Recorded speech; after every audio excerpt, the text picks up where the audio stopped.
and gentlemen, hello and welcome to what is going to be an introductory special event to season number 4 of the Sim Racing World TV calendar. Scotty Rattlegun Rankin behind the mic, Connor Norris once again going to be joining me, and have a look at that. A new name joins the Sim Racing World family. It's Racecraft Simulations, and they're a new sponsor coming on board for season number 4. Connor, I know you've worked quite closely with Racecraft Simulations and John Lee in the past, so it's a pleasure to have them aboard, and this is a new feature as well. I think this is the first time Connor's actually seen this. I was lucky enough to see something earlier today. Start-finish line, there right in the center of your screen. The run down to turn number 1, Fuso Truck Corner, Armor All Corner, and Pertec Corner will follow. That lovely combination between turn 2, 3, and 4. Then it's the run down the back straight. Got a little bit of a kink in it where cars made contact. I believe it was last year during the Enduro Cup in real life. A couple of years ago it might have been actually, with Rick Kelly finding his way into the barrier and ending his day. Then it's the run all the way down to the Coates higher corner at the end of the back straight. Wilson Security Corner, tail ends the back straight. There's a little bit of a chicane in the middle.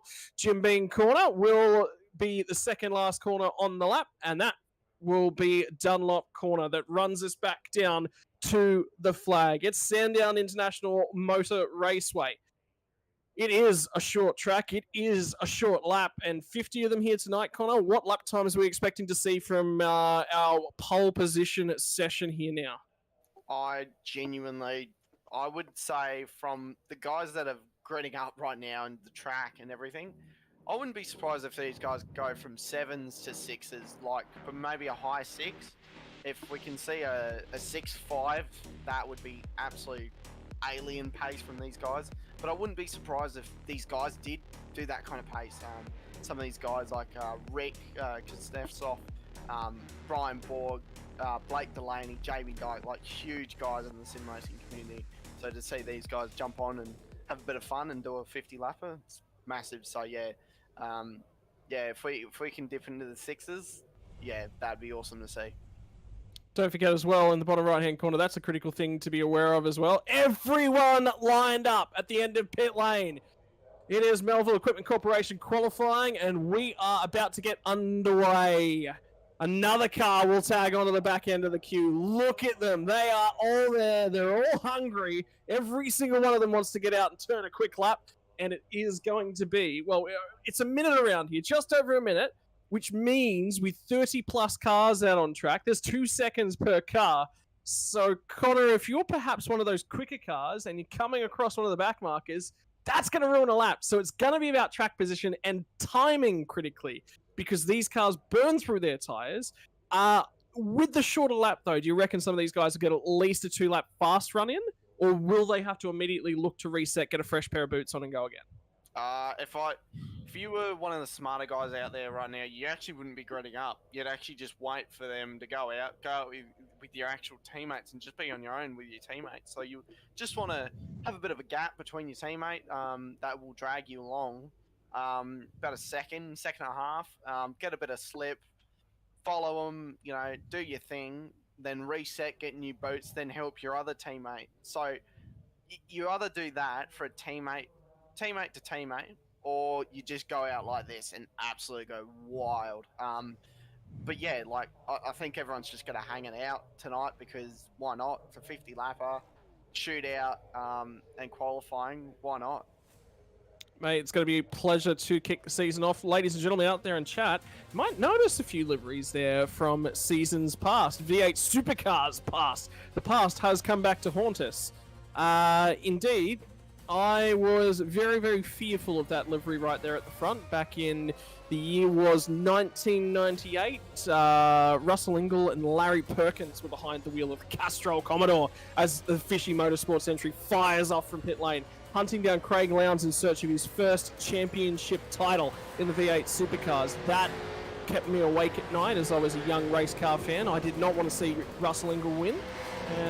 There's a few liveries a lot of people know and understand that are out there. Some older ones, some newer ones, some from very long time ago. There's a Glenn Seaton livery out there. That looks absolutely fantastic. Wilson Security livery right there on screen as well. FPR liveries. There's such a breadth of liveries here, and everyone's got their favourite V8 supercar. Yeah, 100%. I think everyone's got their own little favourite liveries. Personally, I'm actually a bit of a Vodafone livery and a Pepsi livery kind of guy. So Tickford, Triple Eight. You know, I'm very basic like that. But if we actually focus on, you can see Brian Borg and his teammate Rick. They're actually, well, like I was saying, actually following one another. So, like I said, Scotty, I think the smarter guys will do this. Or you will go for the second option, but as you can see, these guys are just, yeah, very, very smart in what they do, and they're very quick. Like, we've seen their pace before, so here they go for their first lap.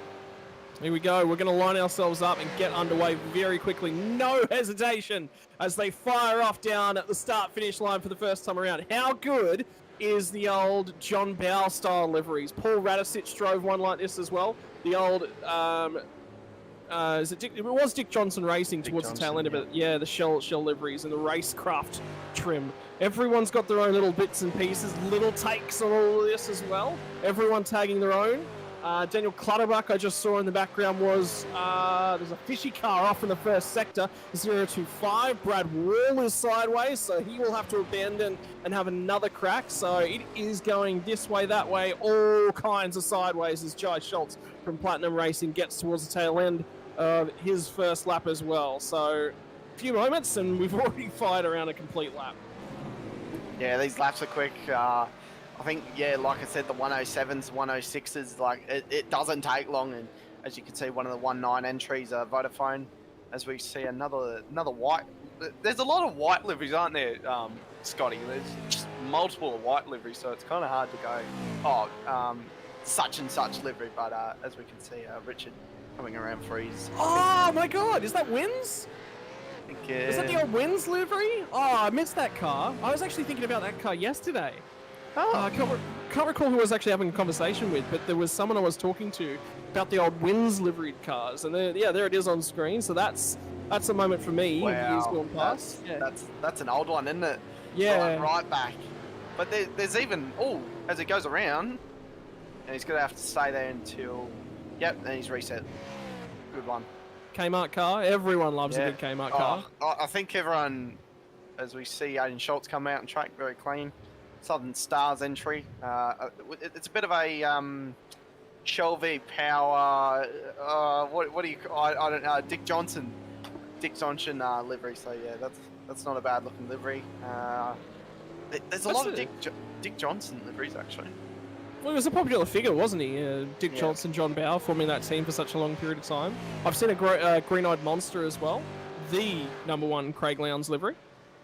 Yeah, I'd agree with that. Well, the #1 livery of all time. Let's skip straight past pulling the punches and let's skip straight to the real honest truth. It is the best livery of all time, the Green-Eyed Monster. No way you're going to beat that. Oh, very controversial. I'm sure there's forums out there about to blow up at you, Scotty.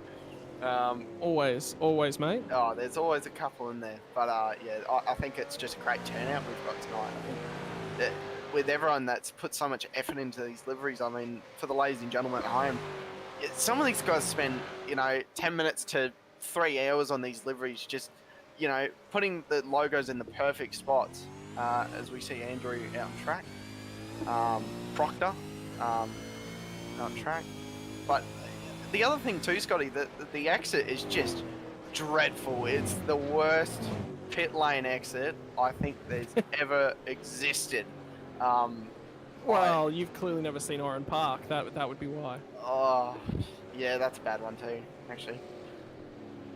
But yeah. So you're the Green-Eyed Monster fan? I'm a very, very big Green-Eyed Monster fan. Yep. Peter Gretchen, Monster LR Esports. Peter Gretton? Yeah, yep. Gretton, sorry. I'll tell you what, I've just seen Tyler Sheaf in the Green-Eyed Monster backwards. Oh no. There he is. Yep, the 00. Favorite livery. Oh yeah. Mate, you gotta have fun with this sort of stuff. You can't just, settle down, pretend you're having fun. Any of that. Oh, Tyler, get it back on track, friend. I was waiting for it just to loop it and get hit, but yeah, put on the Tyler to get back on the track. But, Yeah, I'm a fan. As we see, Rick's went pole position. Well done to him. All those PRT cards. Look at that. Super cheap. Dick Johnson and Rick's livery from the Logitech Pro. The Chaz Mostert livery in there as well. Yep. I'm a Chaz Mostert fan, so yeah. Of course you are. Of course you are. Yeah. Yep. 1.9 entry with a Vodafone. We've got the.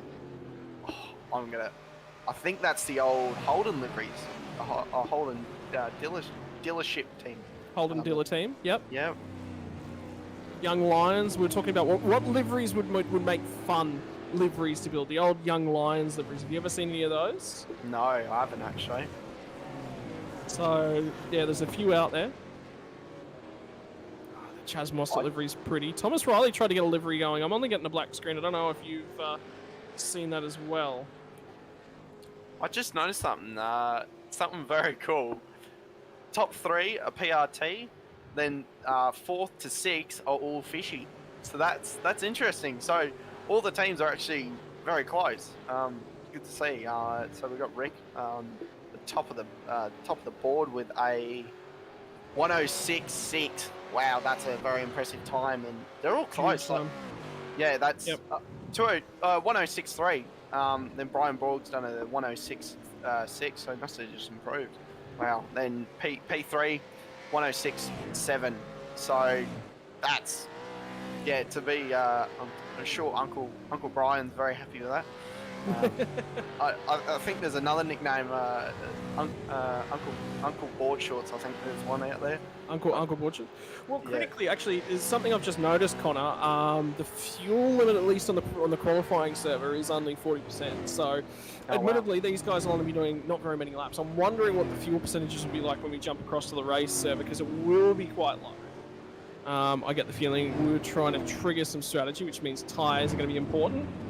Whole bunch going on, isn't there? Yeah, there's a lot going on. I think the race is going to be very interesting as we see Jamie Dyke in the probably one of the most famous SVG liveries out there. Spanner, as I used to call it, the Spanner livery when I was a young chap, because I'm not that old, ladies and gentlemen. So. Yeah, the Spanner car as I call it, but yeah, it's a good looking livery. We've done a great job of that livery, which really well.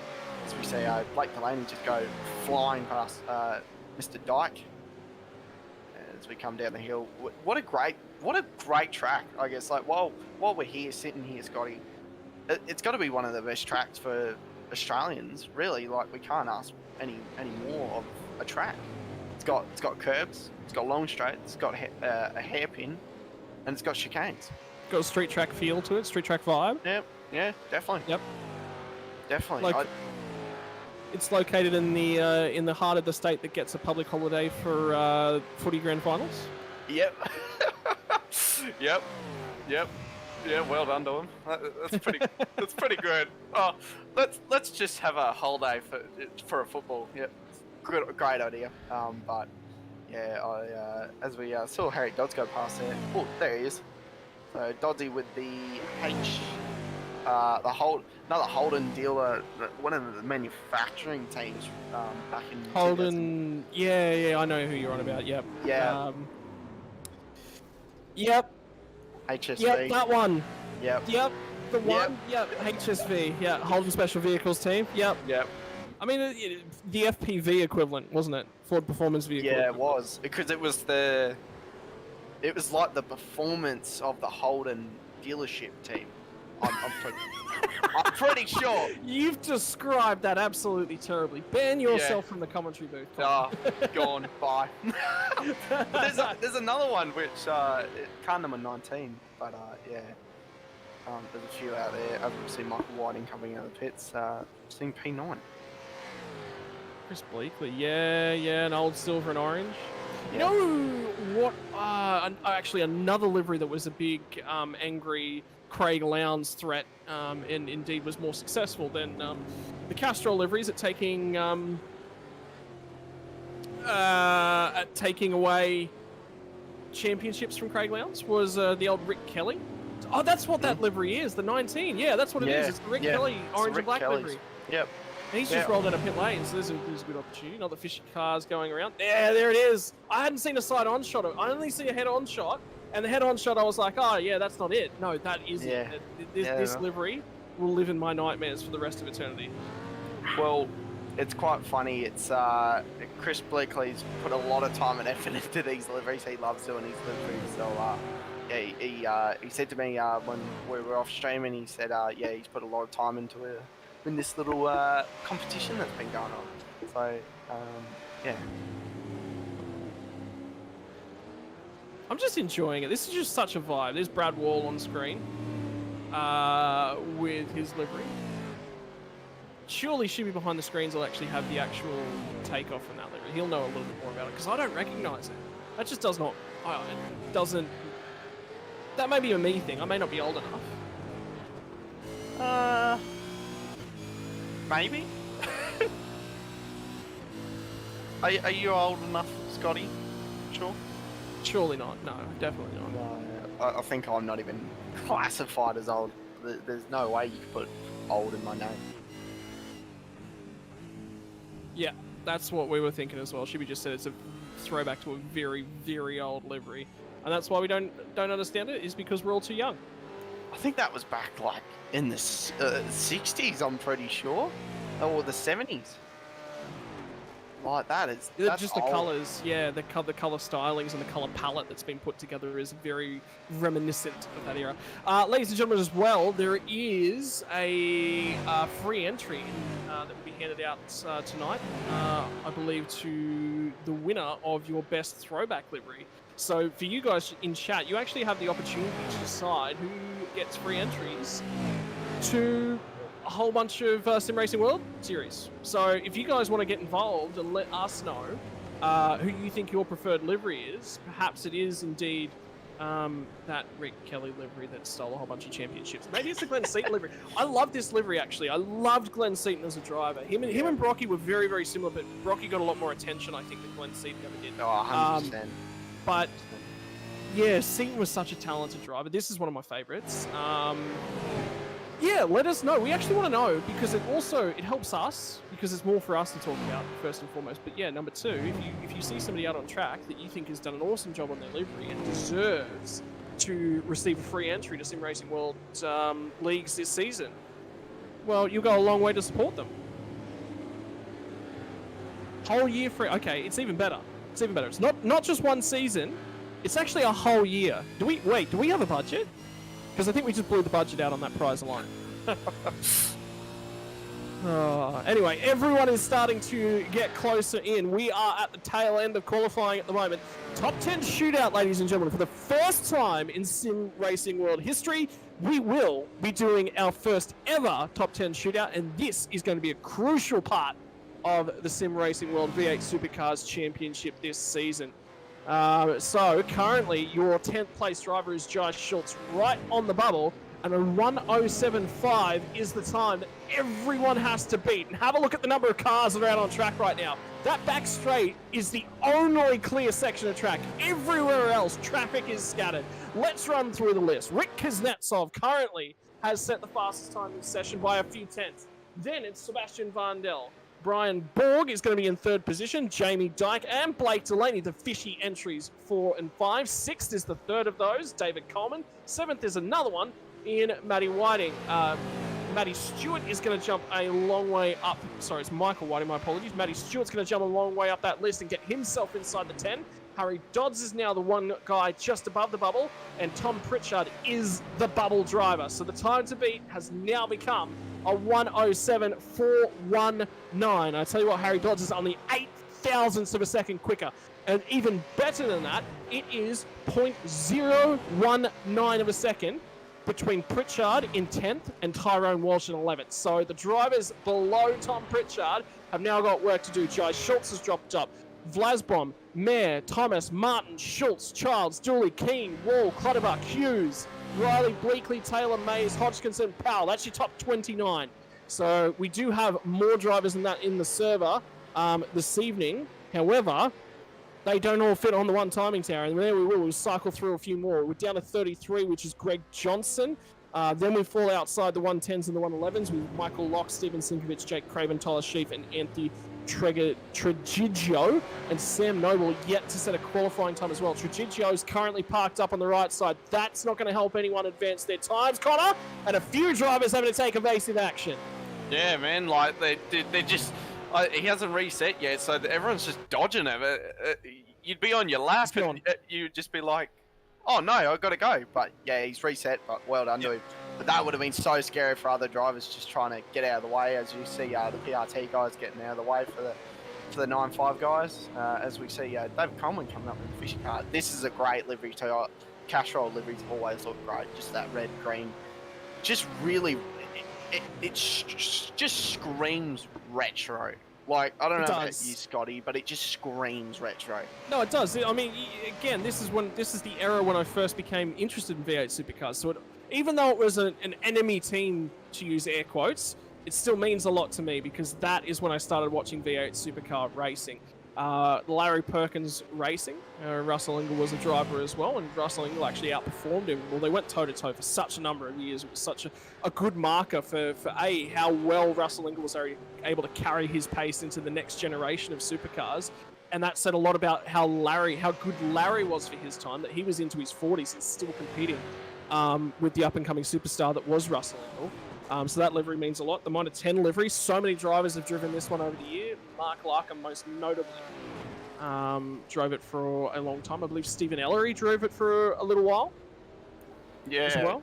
I see. I'm so young, like Scotty. Like I was used to, like, from a different point of perspective, is like I was, I got into it in the 2010s. So yeah, Vodafone, your Red Bull, your Pepsi Max liveries, like that was my era.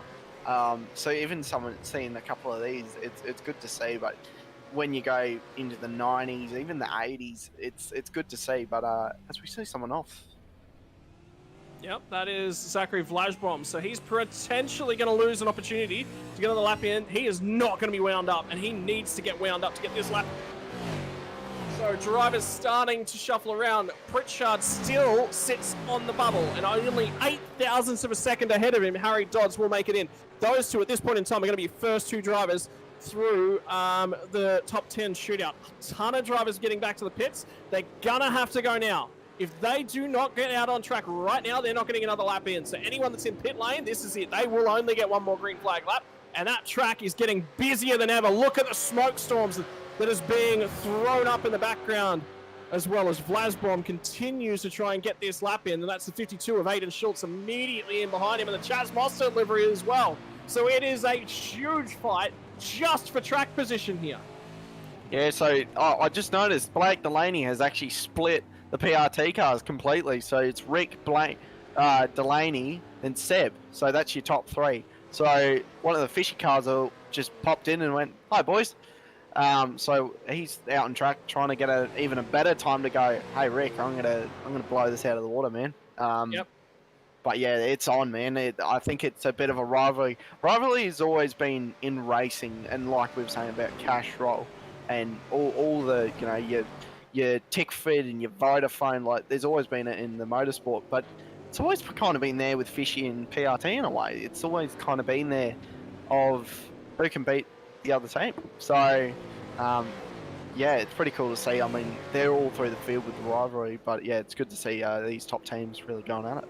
And the way Fishy like to think of it is it's chum. The PLT are chum, and they're the piranhas. They're out there to chum the waters. Yeah. And get it all stirred up into a feeding frenzy. Delaney is going to fire off on one more lap. I can tell you, Vlajbom will be done. He will not be able to get back across the line. So, 10 seconds left on qualifying. Drivers that cross that start-finish line, and there's about 5 of them in the final sector at the moment. I don't think that 37 car is going to get back across the line. 3, 2, 1... done. That's it. Everyone that's just rolled out of that last corner will now get another lap in. Delaney's going to have a car move out of the way for him and make some space.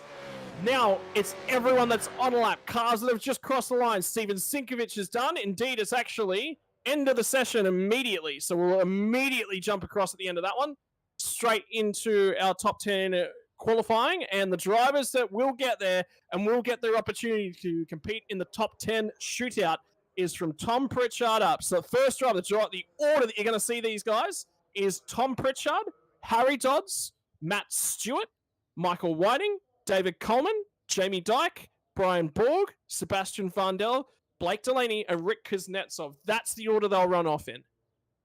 Yeah, it's a good field we got here tonight. It's very competitive. I mean, even just speaking from a racer's kind of perspective, you'd want to be up there just because every car goes out, there's more grip getting laid down, or the track temp could go down, or it could just skyrocket. So you've got a bit of a, if you start in 10th, track temp's low, you'll actually probably get a better lap time in than your guys that are in P1.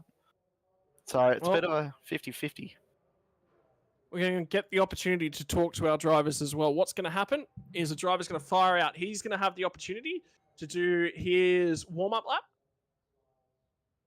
And then he'll fire off. The instant that he crosses the start-finish line and he's clear of the pit lane exit, the next car in queue will get their opportunity to roll out and have a crack. So Pritchard's now just coming down to the end of pit lane, and he'll get his opportunity to do one flying lap, and that'll be it from Tom Pritchard. The 91 machine rolls out on track.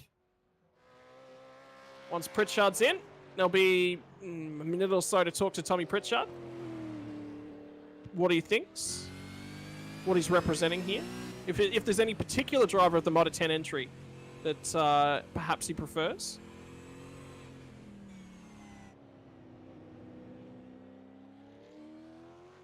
It's going to be interesting to see if the shootout mixes up anything, Scotty. Kind of curious. Who would you put your money on with podium tonight? I mean, it's hard. It's hard to vary away from the top three, top two teams, really. Yeah, it is. Particularly given that Rick Kuznetsov's gone 4/10 or 3/10 of a second faster than anyone else. Yeah, that's crazy. But you've got to remember that Kuznetsov set that lap, and he probably got clear track to do that lap, whereas none of the other guys may have gotten that opportunity, may have gotten a better toe. So, top 10 shootout, Tom Pritchard's going to fire on down past the line. This will be the first time that a lot of these guys will get a free track to have a crack at. On the run to turn number 1. Gets down there in the braking zone. Nice, late, and deep. And pivots it in, just slightly picks up the curb. That looks good. That's a good run through turn number 1, Connor. Yeah, it was great. So he's going to tackle the curbs up. Oh. He had a moment. There was a moment there off of turn number 2, the right-hander. The rear started to rotate on him. So now he'll try and settle himself and have another crack. But that is going to be a huge moment in the guy's confidence. 100%. It's all about confidence and commitment in a top 10 shootout. So we'll see if he's got any of that left. So he's got to hit left. So he's got to smash down 2 gears here, hug the curb, then go over to the other one, use most of it, brake really hard. This is the hardest corner in the track just to get the car stopped. He's got it stopped around the corner. Now he's got to head up to the chicane. Now, if you don't get this right, your whole lap's gone. So he's got to hit the brakes. He's got to hit this first curb. He's got to go to the second one. Good exit. And that's your lap, Tom Pritchard. That was an awesome very lap. clean. Very clean from the end of the back straight. So we've got... What did he do? Wait for our timing.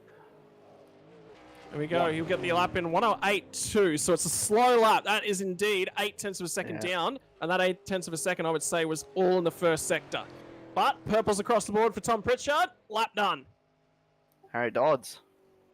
Harry Dodds will be the next one to come out and have a crack. So he will crawl his way around in the Holden Special Vehicle team livery. And whilst he does that, we get the opportunity to have a crack to Tommy Pritchard. Tommy, we saw that moment, mate. The one downside of top 10 shootouts is every moment's witnessed on board by all the fans. So we got to see your mistake in all its glory. Yes, no, I was trying to do the Mark Larkham proud, and yeah, it made a bit. Well, I mean, he did put it on pole 1 Bathurst, but hey, yeah, I just thought coming in there, turn 1, thought, yeah, plenty of grip, got a bit up on the curb, which was a bit of a problem, but then coming into turn 2 and 3 was a bit of a nightmare for me. Got it all sideways, and yeah, she didn't really grip up, so it is what it is. But man, happy to be in the top 10, and should be a fun race. In terms of how you're feeling about the race and who your favourite driver is in the Modder 10 livery, so you said Larkham. But Look, I mean, 0.8 of a second down on quali. It happens. Look, you gave it a roaring hot crack. You had a good go. Yeah, no, looking forward to the race. We'll be in this. I like these longer races, so we'll just try and get in there and race hard. And the Mitre 10 car should be up front doing us proud. Maybe it'll be a Mitre top 10. Anyway, mate, best of luck, and we'll see you at the tail end. Cheers. See ya. See ya. As we Well, now ladies and see, gen- Yep, go ahead. now we see Doddsy on the track, but that was Tom Pritchard. Good lap from him. To be in the top 10, that's awesome for him. He's down at Stoke for top 10. I think that's massive to be in the SRW top 10. So now we see the Dodds come down to the corner that I was talking about last time. Used all that curb, got it straight lines, got to stop, hit the other curb. I think the hardest thing is just getting that power down, which I think, yeah, it's one of those tracks where you need to know where to get the power down. It's got to come through the chicane. Look, it looks quick. It's got to come over. It's got to hit that straight. You want to hit the straight very well. He's hit the inside, which is a 2082. So even slower, yeah. So the track has gone away here, but he will move his way onto pole position. So he will get a 107.400, improves by 11 thousandths of a second on his qualifying time. So actually the track's come towards him, and have a look at those times as well. It was super crucial because he was purple in the first sector, which we expected given the mistake from Pritchard, but that second sector was green. So Pritchard's strong there. Doddsy, reasonable lap. P1 at the moment. You improve from qualifying time. That's about all you can ask from a top 10 shootout effort, isn't it? You there, Doddsy? All right, I think Doddsy might have just taken a moment to go and settle himself back down. So Matty Stewart is going to come down. I believe he's actually already started his lap. Yeah, because he followed Doddsy out and around. So this is Matty Stewart straight onto his flying lap. And one of your stablemates here, Mr. Nixon. Yes, Matty Stewart, as his nickname is called Chili Bin, as we've called him. Just a calm, collected, smooth driver. He's very good at doing race laps, but he's quality. He's locked up. Oh, great save by Chili Bin, and he's hit the straight. I wonder what time this is. No purple sectors. Don't think this is going to be any. He's done a 109, so he's going to finish up P2. 107.9, yeah. So he splits the difference between Dodds and Pritchard, and then immediately onto a new flying lap. It is going to be Michael Whiting, the first of the fishy liveries, and the run down to turn at number 1. It's been a while since we've spoken to him. Connor, I'll let you do this interview. I think it'll be funny. Matty, what do you think, brother? Yeah, not my finest performance, mate, but it's what it is, man. Yeah, I saw the big lock up. Too much brake bias? Nah, I think it's just too many eyes on me, He's been in the background, man. Yeah, as we all know, you're the Mr. Consistent, so how do you think you go in the race? Oh, hopefully not too bad, man. I'll just be happy to finish and stay out of an incident, I guess. Yeah, 100%. Happy with the lap, or just a bit meh? Nah, definitely not happy with it, but, that's racing. Can't do a perfect lap every lap, That's the way it goes. That's it, brother. Good to see you, Mr. Stewart. Have fun, mate, and go pull something out of the chili bin to go get you a little bit extra pace, eh? Cheers, lads. That's it, mate. That's it. Michael Whiting on the run now, back to the flag. Is he going to be able to improve? It's purple in all 3 sectors. He'll move to the top of the board, and the first driver tonight to jump into the 106s, albeit just barely. He gets in there by 400ths and 1 thousandth of a second, 0.041 of a second, but he does sneak into the 106's stablemate. Immediately will fire back around in David Coleman, and he'll get a crack at this lap in the Castrol livery. Michael, I don't think I'm old enough to understand the inspiration behind the livery tonight, mate. So you want to walk us through it? Yeah, that's the Craig Lowndes Castrol livery. Mid-90s, I think it was. So we've been running it for quite a while now, so bang my number on and away we go. Minimal effort, out there on the track, and that's all that counts, mate. Correct. I'm disappointed with myself. I've missed a Craig Lowndes livery. Yeah. Oh no, Coleman around, and that's his fast lap. So that is lap done for Dave Coleman. He will not get that lap in, and he will start from the back end of the top 10. Oh, huge mistake from Coleman, and he'll be kicking himself because he's been improving in terms of qualifying, Michael. Yes. And that's been his real weak aspect. His race pace is phenomenal at the moment, and yeah, he'll be kicking himself. Yeah, unfortunate. It's one of those tracks. If you're not on it, you're not going to get lap time. But on the same hand, if you make that tiny little mistake, that can happen. So you got to have a crack. That's for sure. Well, he's had a crack. It's come unstuck. Oh, well, mate.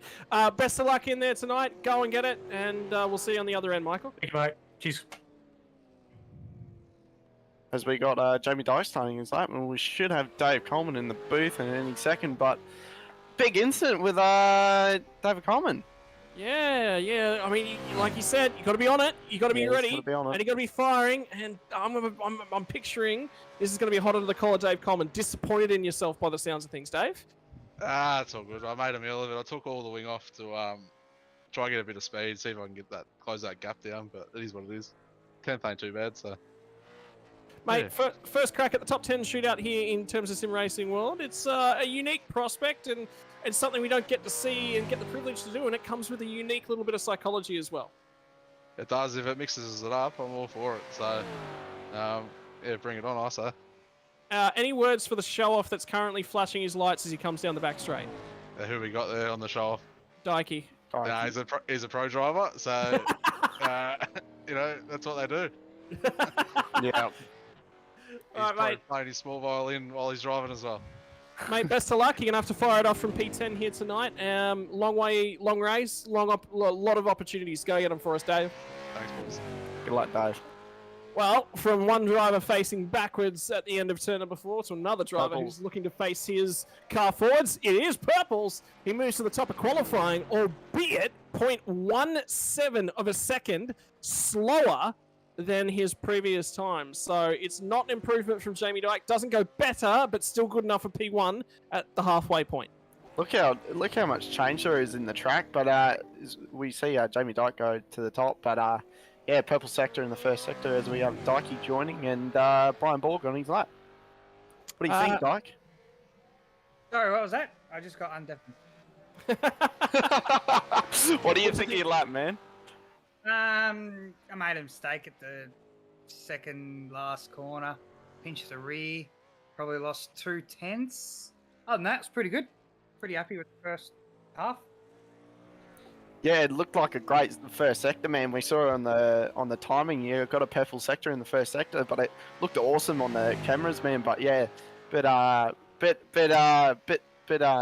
unfortunate that you locked the rear in the first chicane, like I was talking on the stream. It's one of the hardest chicanes, but yeah, very good by Mr. Dyke. Yeah, it is what it is. All these boys, these PRT boys that have joined us, they're all... Oh, the other car's made a mistake. Brian Borg around and off track. He'll light the tyres up, flick it around, and he will also go to the tail end of the top 10. Another interesting to the top 10. I said before the top 10 it'll change up, but yeah, it definitely did. But well done, Mr. Dyke. Mate, thanks, boys. Most importantly, Jamie, what's your favourite non-fishy livery? Non-fishy livery. I love this SB Tools livery. I said non-fishy, mate. Just a general SP Tools livery. Yeah, we do all the favourite retro liveries that aren't ours anyway. Like Thomas's Pertec livery that he's got on. I love that one. All right. Yeah, righto. Get out of here. We've had enough of you. Good luck, mate. Good luck, Dyke. Moving on, we'll grab Brian Borg, who's next in the box. And Brian, not the first guy to make a mistake in the top 10 shootout. We're just talking about psychology that comes about during the shootout, and it's a unique opportunity, and it's not something you do a lot of practice of. Honestly, I've been racing in the Holden for the last 2 weeks, and this is the first time going back to the Mustang, and it just feels very different. So, mistake was all me, but yeah, I'm not in a happy place at the moment. Mate, it's going to be starting from the rear end of the top 10. I believe we'll probably start ahead of Dave Coleman at least, so one car at least behind you from the shootout. Eyes forward, make as many places up on what the first opening lap? Is it going to be looking to be aggressive throughout the stint? Yeah, mate. P2 by the end of the first lap. And Sebastian Vandel, a teammate, is going to grab purple in the final sector by 2.5 tenths, enough to overhaul that margin. He'll jump up to the lead. Thanks very much, Brian. Best of luck, mate. Get out there, get aggressive, bang some doors, and go racing. Mate. So, a new leader, Sebastian Vandel, has gone to the top of the timing charts.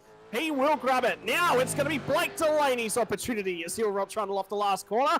And honestly, Vandel, you got to be happy with that. Yeah, definitely happy with that. That was a pretty good lap. Look, it's been tricky in terms of we've just talked to a fair few guys and everyone's making mistakes at the moment. It's not something you do a lot of practice, obviously the old 1-lap shootout. Normally it's a 2-lap shootout. Normally you get 2 bites at the cherry at any iRacing official series, and most of the series that you do will have an extended qualifying session. Talk us through, do you go aggressive? Do you try and push those margins, or do you peg it back and just get that lap done? You definitely have to push, but you push between the limits that you know you can do. But yeah, you definitely don't want to leave anything on the table, because at the end of the lap, it doesn't feel good when you leave something on the table. Well, top of the charts for now, mate. Best of luck in the race. See if you can. Worst possible starting position at the moment will be P3, and we'll see if see where that ends up. Cheers, Scotty. Cheers, Sebi, and he'll move right along. Blake Delaney's now trundling out of the last corner. It's just gone purple in the middle sector, so he is potentially onto the top of the timing charts. Not quite enough. He will slot into P3. So at this stage, it is going to be Sebastian Vandel on the front row of the grid. That is the worst he can now start. Delaney's only gone good enough to be in between his fishy stablemates, and there'll be some work to do. But now it's on to our provisional pole driver. Rick Kuznetsov coming into this session with the fastest time, by a few tenths of a second. And now it'll be his opportunity to see if he can slap it all together. Blake, it looks like he went a little bit on the conservative side there, brother. Yeah, I was flying down the back straight. I was up about 2 or 3 tenths on practice time, and just went long into Dandelion Road. We were looking at a 4, 5 or a 6. Wasn't to be. And when he talks about a 4, 5 or a 6, ladies and gents, it's not a 104, 5, 6 or anything like that. It's going to be a 106, 4, 5 or 6. So, because that's when we'll come down the back straight. We'll get our top 10 shootout out of the way, mate. But look, you're in there. You're in with the fight. You've done some racing here recently, particularly endurance racing at Sandown. So, are you feeling confident about the race pace? Yeah, we'll be fine in the race, mate. Looking forward to it. Should be a lot of fun. Righto, mate. Best of luck. Get your head down and we'll see what you can do for us. Have fun in the booth. See you, mate. That's it. Last corner now of the top 10 shootout. The first ever top 10 shootout. And Rick Kuznetsov will be your first ever Melville Equipment Corporation top 10 shootout pole position. Gets it stuck together. And look at the time. It is 2 tenths slower than his previous best time from the prior session. So he's dropped 2 tenths. The track was not quite as quick. Didn't have the pace in it, but it doesn't matter. It's still good enough for that top step.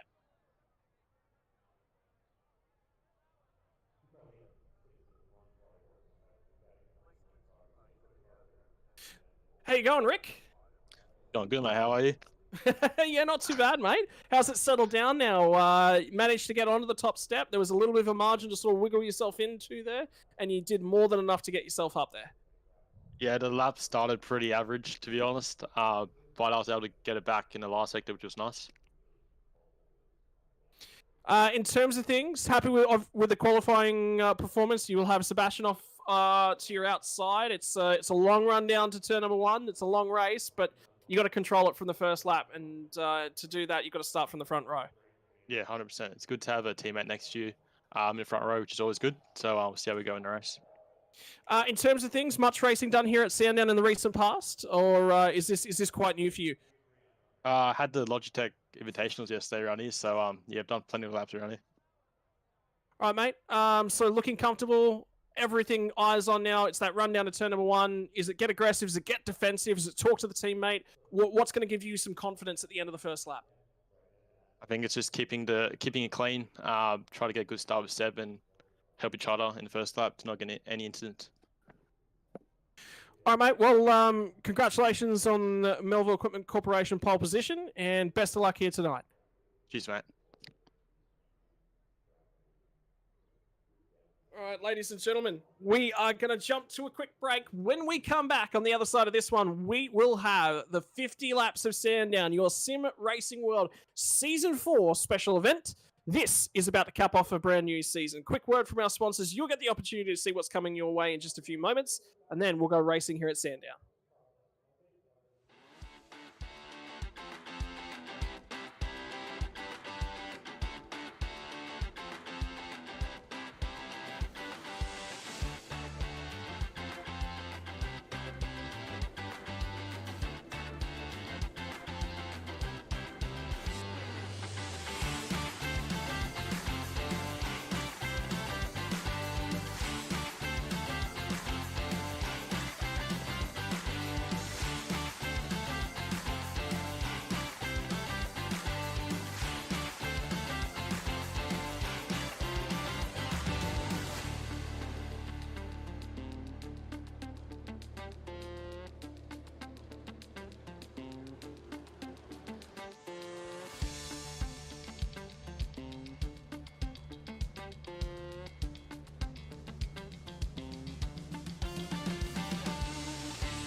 bearing with us, guys, when we set up the main race. Appreciate everybody for being with us here this evening, cheering on your teams. We don't forget to be putting in your driver to win the livery award tonight, the best livery, which we will be giving away a whole season, a whole year of free entry to that winner. Let us know your favourite liveries. And again, huge shout out to everyone for being here this evening and watching our 50 laps of Sandown. We'll get on to the main race very soon.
Ladies and gentlemen, hello and welcome back. Our first ever top 10 shootout is now in the books with Sim Racing World, and now we're live from the warm-up session. The drivers will get approximately 5.5 minutes left of the warming up session, and then we'll be jumping straight into the race. Once again, we'll just introduce everyone from the Sim Racing World broadcast team. I'm known as Scotty Rattlegun Rankin. Don't ask why. Just don't ask.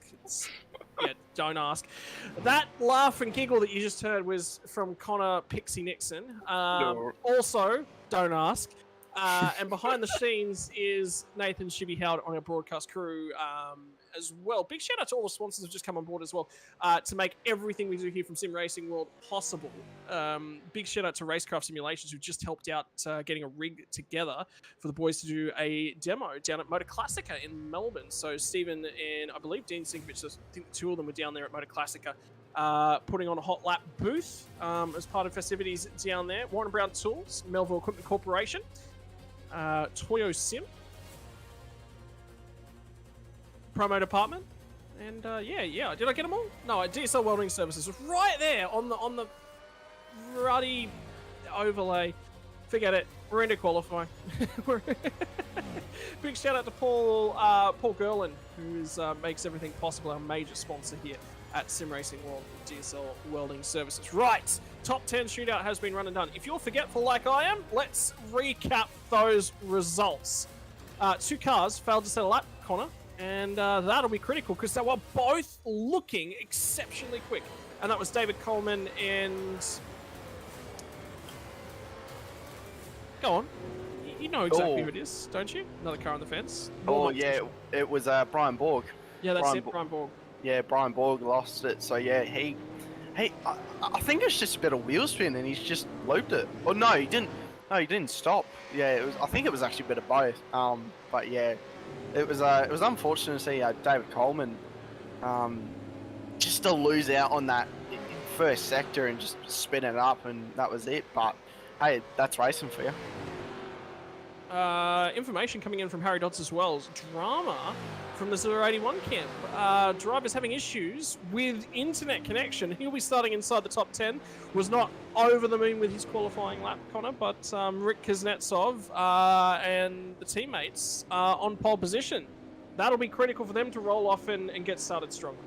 Yeah, 100%. I think it's just getting away with a clean start, especially with your teammate. It's just massive to start with your teammate, knowing that you can race, start off your race with your teammate next to you and lead into the first corner, a single file, and that will be it.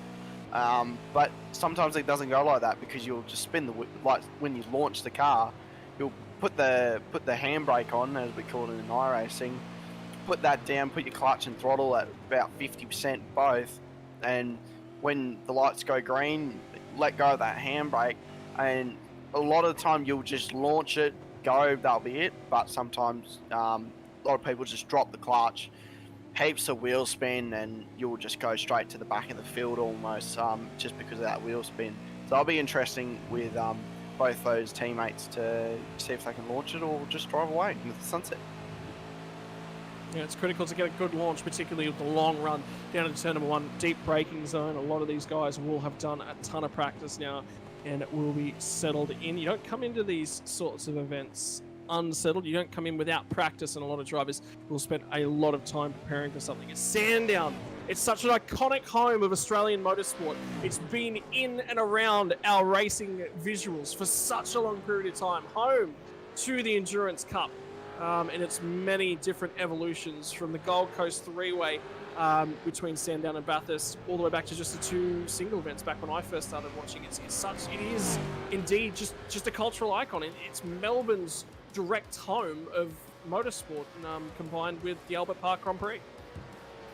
Yeah, 100%. It's almost just like, with the Gold Coast, that they've got their own tracks, and Perth's got Barbagallo, and for Melbourne, this is one of the biggest things in Melbourne. It's where everyone goes. Like, there's a lot of guys I know, they'll go and take their Fords and Holdens and even just their little race cars, and they go and race for the day, and they'll probably spend nothing on their cars and just go racing for the day. And I think that's so good to have a track like this and Barbagallo, I think those are the two tracks that really, you know, extend of, you know, let's come race for $600, and I think there needs to be a lot more of that. So it's good to have Sandown. That's it, and you know, it's been phenomenal to see the work that iRacing have done to capture outgoing Australian tracks. They've really come on board to the party. That is it, ladies and gentlemen. That right there, that's not it at all. Off of the front row is actually supposed to be Rick Kuznetsov and Sebastian Barndell. Brian Borg, I think, yeah, so that is the qualifying order that you're now seeing on screen right there. Rick Kuznetsov and Sebastian Barndell will take the front row. For Precision Sim Racing, it's going to be, Precision Racing Team, I believe they are. Jamie Dyke and Blake Delaney for the Fishing Motorsports Group are going to be off row number 2. Row number 3 is going to be Michael Whiting and Harry Dodds, Matty Stewart and Tom Pritchard off of row number 4. Rounding out the top 10, Brian Borg and David Coleman. Borg will start ahead of Coleman. Then the drivers that didn't make it into the top 10 shootout, it is going to be Walsh from Jai Schultz. Sam Noble is an incredibly quick driver. Expect him to be pushing his way through the field from P13. Vlasbom, Mayer, Martin, Thomas. Revs are starting to rise. We're about to go racing. We will cut short the grid introductions. The first ever Sandown special event. The 50 laps of Sim Racing World Sandown. And cars are scattering everywhere in the midfield. Huge jumps from cars at the back. The green line monster of Tyler Sheaf is going forward. And Chaos Pritchard is backwards at turn number 1. Huge stack up. Brad Wool's involved. Cars scattering everywhere.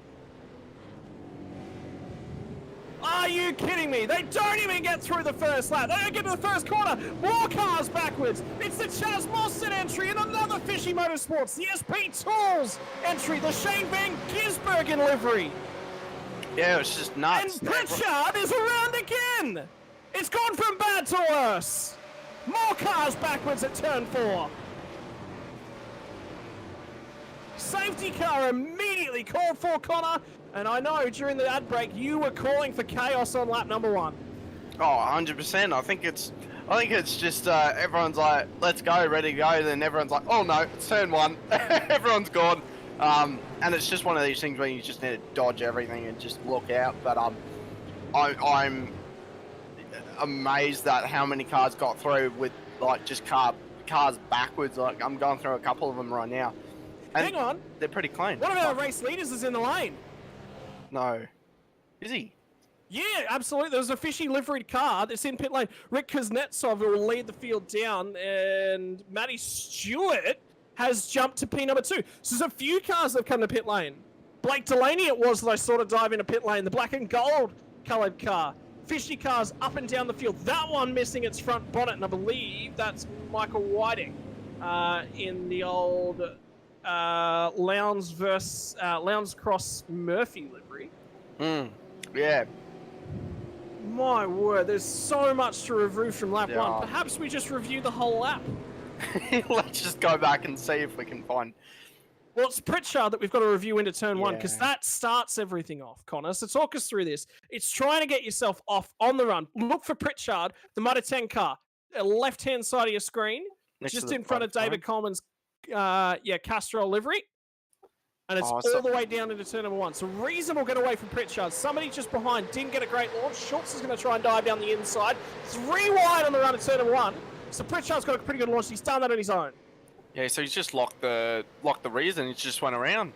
So yeah, he's hit the brakes a little too hard and they're all just around. But you can just see there, everyone's going 3 wide, and then you got to tuck back into P, like 2 wide or 1 wide. Single file. It's already happened up ahead, so we're going to have to get another replay of the 55 entry right up front. It's now gone to the rear of the field. Was it 58 entry Sebastian Varndell? I think it was Varndell. Yeah, that was Sebastian and Jamie Dyke. They got together with the with the Super Cheap. So that says to me that there was an issue between Blake Delaney and Varndell. So Varndell gets a huge launch and then just fails to pull it up at turn number 1, trying to rejoin Melee in the background and gets down the inside of Delaney, who just punts him into Dyke. and it's chaos at that point. So Varndel's tried to recover the car.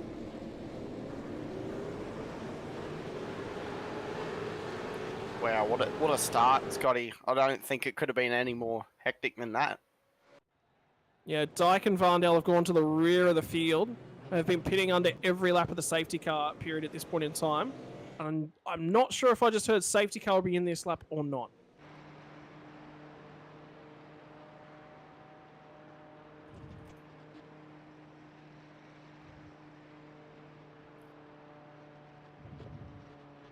So that is the rear of the Adam Hughes driven safety car. Massive mover from Matty Stewart into P2. Huge mover.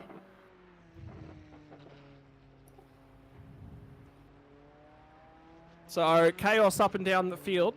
That's a huge jump from your stablemate. How you said he's cool and calm and collected. He's going to need to be cool, calm and collected here when we go back to green. Yeah, he's probably... That's why we've nicknamed Chili Ben. He's just the most chilled out guy that I've ever raced against. Well, with. Been against him and with him for a bit now, so yeah, but yeah, he's a chilled out guy. But having Harry Dodds and Michael Whiting behind you, that's a never good feeling. Those guys are very quick guys, but you know, Doddsy's one of those guys will go, I'm going to take you on, let's go, let's get it on. But yeah, Michael Whiting will just sit there, and I'm surprised he actually didn't go for pit, but I think he's just going to stay out, and hopefully the car holds in.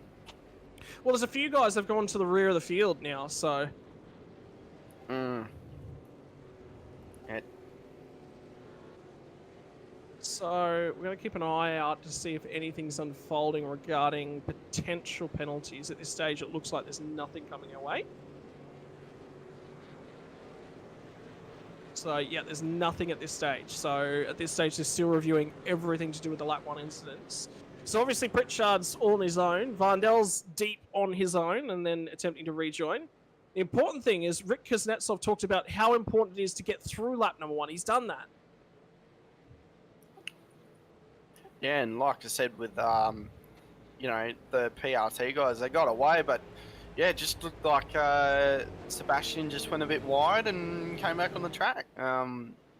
Yeah, which is never ideal for those fishy guys that had a lot of contact in the situation. But yeah, I think they just move on from that and just see how many positions they can make up now.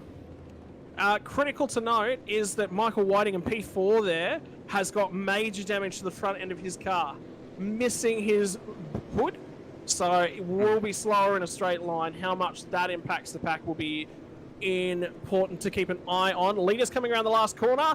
We'll be in control of the field and we'll be firing us off to a restart. He's gone nice and early as Rick Kuznetsov.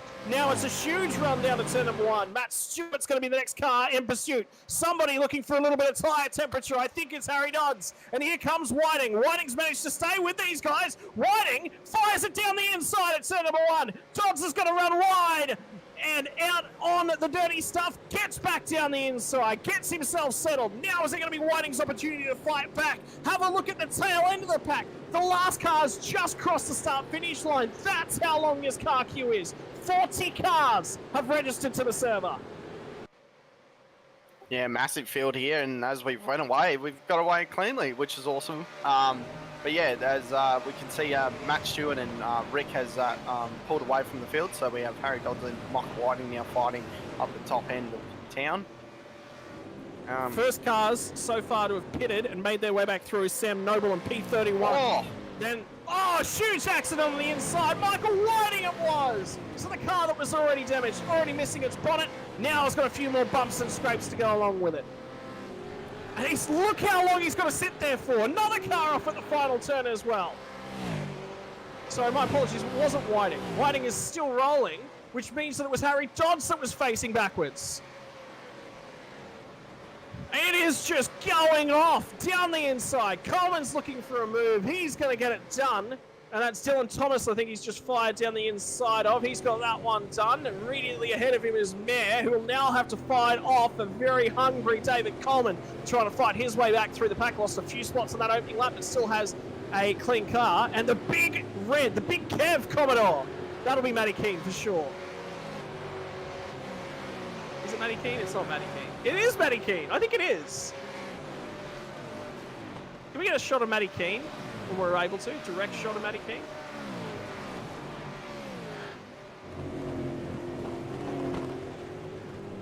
Okay, so it wasn't the big Kev Commodore because it had big red on the side of it. I thought for sure it's got to be a Matty Keane reference.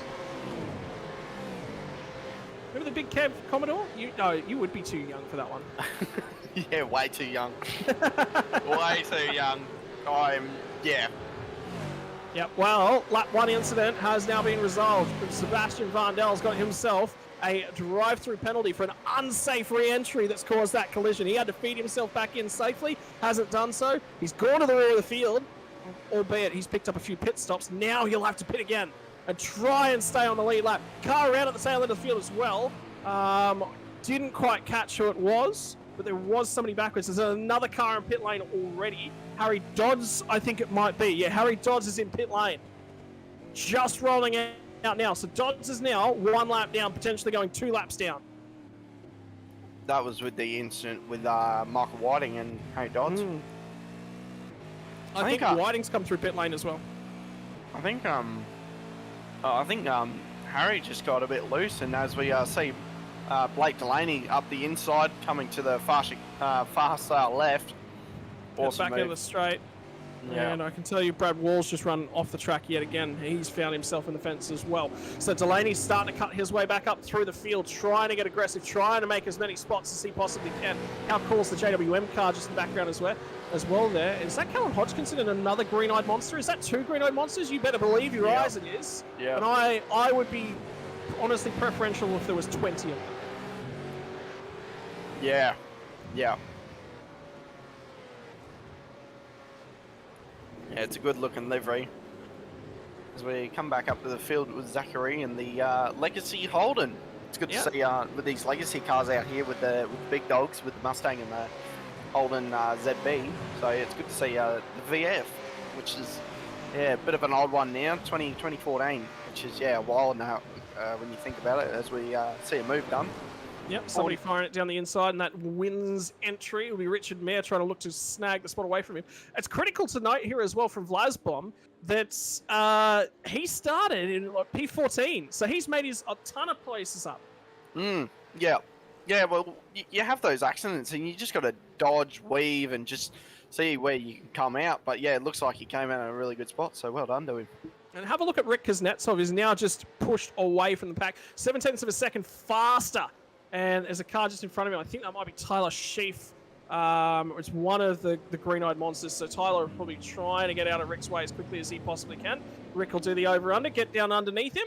Tyler will make that one available for him. Matty Stewart's now 3 seconds in the rearview mirror for Rick Kuznetsov as they start to encounter the first of the lap traffic. Brian Borg is up to 3rd now from that P9 start, so he's managed to dodge all the chaos and carnage on lap number 1 as well. And check this out, Jai Schultz, I think he started, P15? Yeah. And Jai Schultz, P12, up 8 spots into P4 and sniffing at a podium at this point in time. So Matt Stewart's first opportunity to try and weave his way through the lap traffic. Sheep's doing a great job just trying to make his way to the side. Let the leaders continue on with it. Huge lock up by Tyler. So Sheep's going to make a huge mistake. Checks up. It looks like Brian Borg, and there's a huge battle pack now forming in and around Chris Bleakley at this point in time in that Rick Kelly livery. Troy Dooley's right there alongside of him as well. He's going to try and get a run off of the final corner. Now Connor, we're 10 laps into this race, and there was a few things that I asked you a few questions about how to drive a V8 Supercar, number 1. Number 2 was, do I put my foot down or lift it off? And number 3 was, how the bloody hell do I string a race together? Well, there's a lot of things that go into it. It's, your tyre deg, so that's massive, fuel saving, and your roll bars. So you could probably sit here and say to someone about all those 3 things in 3-4 hours, but in the short term, your roll bars, that stiffens the car and softens the car. So that's a lot. Wow, massive pack back there. But yeah, basically that's the softer you go, the less, the more roll, the body roll it's got, and the stiffer it is, and the more pointy it is. So the more it tightens up, really stiffens itself up and very pointy. So softer it is, a bit more roll. You can hit it on curbs a little bit more, but a bit more roll. So when your fuel goes down, you soften the bars. Then at the start of the stint, you will stiffen them. Oh, look at that pack. That's just huge. But yeah, you want to save some tyre as well through this race because it's 50 minutes. You want to make those tyres last. So yeah, but huge pack back there as we can see Blake Delaney just carving his way through. So I can tell you, no fuel limit here on the race today, so these drivers will be able to drive to the bottom of the tank. About what distance are you trying to get out of a fuel tank if you're running at full pace, and then give me a few numbers for trying to save. Okay, so you probably, through this race, you've probably got one pit stop. So you're either going to do the pit stop midway, or you're going to make it to the end. So making it to the end would be, you know, your tyres are going to fade away probably 60 or 70% of the lap of the stint. So that's probably where your window is, and probably 2 litres a lap is what your number is. So it's a bit of a, if you go early, your tyres are going to be not as good at the end, or if you go late, as we see... down the inside, fires it down there as Jamie Dyke gets another spot. He's back up to P number 23, and that SP Tools fishy livery is firing its way up the order. He's looking for some more. He's going to grab some more at turn number 1, I tell you what. But yeah, so they're your 3 things you want to keep out for. But yeah, as we see Jamie Dyke making through the field. But that's just, you know, if you wanted to sit there for hours and hours and talk about stuff, that'd be your big 3 things. But yeah, in short context, yeah, they're your 3 things. Well, that is a Commodore that's missing a rear wing. Good news, it's moved itself from the V8 Supercars back to the sports sedans. But yeah, so yeah, they'll adjust their roll bars through the race and save a bit of fuel through the race. You probably just want to save maybe a litre or 2 through the race. So your pit stop's a bit shorter. But yeah, if anyone wants to get into these things are very hard to drive. So your tyres don't really last long because everyone's got a bit of a right foot, as we all know, and yeah, you'll smoke your tyres pretty quick if you're too right-footed on the throttle. Well, that's somebody that's going overtaking Hungary. It's Blake Delaney in the fishy entry. He gets himself past Daniel Clutterbuck and makes it back into the top 15. So he's made his pit stop already, and he is firing back through the field. Peter Gretton's just parked on the exit pit lane, by the way, ladies and gentlemen. He's trying to rejoin the race safely, waiting for a gap in traffic, which is now found. So he'll rejoin the racing circuit, get back out there and turn a few more laps. The fight down to turn number 1. Here comes Jamie Dyke. Fires it down the inside. He's got 1. He's up alongside the second, and it's 2 for 1 in a turn number 1 for Jamie Dyke. Jamie Dyke's just a weapon, isn't he? He just knows what he's doing. 2 for 1, that's pretty rare at Sandown, especially at turn 1. So yeah, great move by Jamie Dyke. Got to set it up though. That comes from the run out of the last corner, Connor. Yeah, definitely. You want to get that power down as early as possible. But that you know, gets your tyres warm. So you know, your tyre degradation will be a bit more than what you want it to be. But if you need to make some spots up, like Jamie Dyke has just done again, that's what he was doing. Yep, he's now up into P number 19, so it's 2 more spots. He's made 4 spots up this lap. Jamie Dyke started the lap P23, now P19. That's a cracker. That's one of the best that we've seen so far today. Josh Schultz, how about this drive? All the way up to P number 4, and that is another fishy driver looking to make moves. When there's a lot of them, car backwards. It's the 888 machine, and that is going to be Thomas Riley 3. Yeah, awesome drive by Josh Schultz, as we see Michael Whiting and Brian Borg and Matty Stewart go past. Here goes Coleman. Coleman down the back end towards Dandenong Road is going to try and get down the inside. Gets that move done up to P4. Now he'll set his sights 5 seconds up the road because that's what he's going to do to get back to Brian Borg. Yeah, they'll be pushing as we go back to Blake Delaney. Now he's going to make a good move on Christopher Blakely. So he's going to wait for the opportunity when the door opens. So he's going to go up the... Where is he going to go? No, he's going to sit behind him. There was no space there. He just parked that car perfectly, Bleakley. Yeah, awesome move. Just sat it on the apex, and Delaney had to respect it. Now Delaney's going to try and build the momentum off the final corner, and it slice and dice his way down the inside. Car in the background there missing its front splitter as well. As we see Christopher Blakely obviously watching the stream. Chris, turn it off, mate. Chris is one of these guys where he can do two things at the same time, but yeah, good old Chris. But actually, we got a pretty good fight with Matt Stewart and Brian Borg up here. Oh, cars are coming into pit lane already. Oh, yeah, see, that's where the tyre deck come in, and obviously they've thought, well, we can put enough fuel in now. So my apologies. I was in one of the earlier sessions in one of the V8 Supercars just to sort of have a quick look at numbers. I don't have a fuel limit on it because I decided I was going to say the safety car for a little bit of spin, a little bit of fun. I would say that these guys have actually hit their maximum fuel window. It's probably 40% tank again, which would be about 16 laps, 16, 20 laps, somewhere in that range. So they've come into pit lane. Delaney, Dyke, and Co. remember came in just about every lap out of the safety car, so they're cutting their way back through. Another driver we need to check in with is going to be Sebastian Vandel, because he had to serve a penalty, and he is 50 seconds off the lead of the race before those cars fired their way into pit lane. So that is quite crucial. Oh no, sorry, my apologies, they're not in pit lane. Or are they in pit lane? There are a couple of cars in pit lane, surely. Am I reading the time into... Connor, solve a question for me. Am I blind? Yep. Am I deaf? Am I stupid? The 3 questions all in one. Yes, all of them. Yes. Definitely. But yeah, I think there are some actually coming through the pit lane. That would be probably for fuel. They might see if they can top up a little bit and get some fresh air. That'd be the other thing too, is just some fresh air. Get out of the traffic. You know, not sit behind a car. You know, just have some clean air and not cook those tyres. Because when you sit behind a car, tyres get a bit warm. Not too good. But as we see Blake Delaney up to 9th, which is just astounding.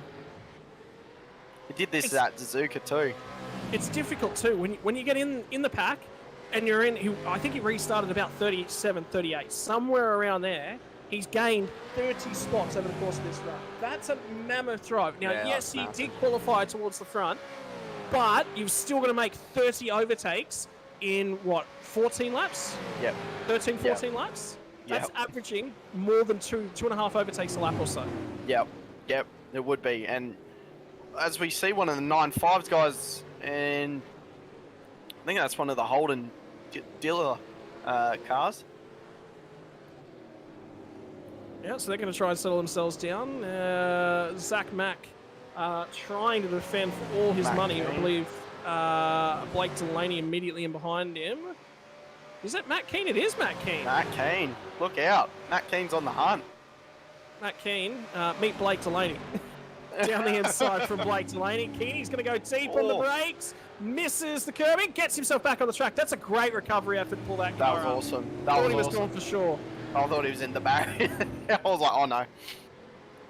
But yeah, good recovery. Good move by Blake Delaney though. Just straight up the inside. No messing around. Now on the back of Zach Mack. Great opportunity. That's our Super 2 champion and a Super 1 champion, I think, isn't it? Who won Super 1? Was it Dyke or Delaney? Dyke, I'm pretty sure. Dyke, yeah. So anyway, either way, NASCAR truck champion was Blake Delaney from the last season. That will kickstart our new season of SRW tomorrow night. So if you're looking to get racy and you're looking to come tune in, still a ton of spaces available in the NASCAR Truck League. Broadcast to you tomorrow night from about 8:15. We'll go live with qualifying. So that will kick things off. Matty Keane, update on him, all the racing that he's doing away from Sim Racing World. He picked up his first ever NASCAR iRacing Series podium last night at Talladega. He pushed the car to second place. Awesome. He pushed the car to the win, finished second place himself. So he's jumped down the opportunity to drive some more NASCARs and big old stock cars. Yeah, you definitely enjoy those, Scotty, don't you?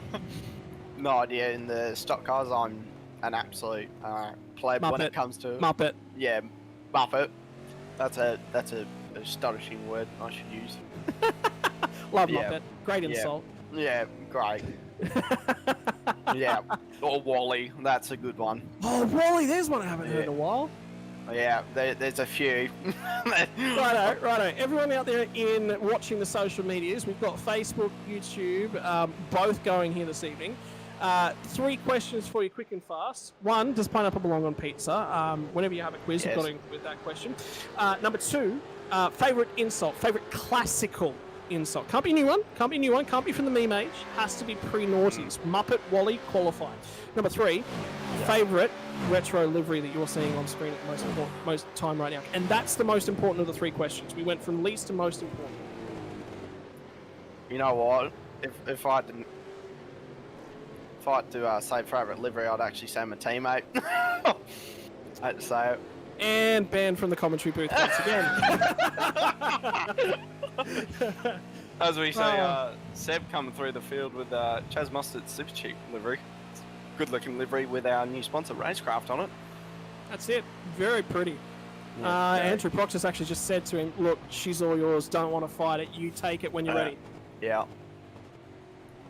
Oh, as we see Kuznetsov is in pit lane. Rick Kuznetsov has just completed his stop at the end of lap number 19, start of lap 20. He will get through the pit lane, complete his stop, and guess what?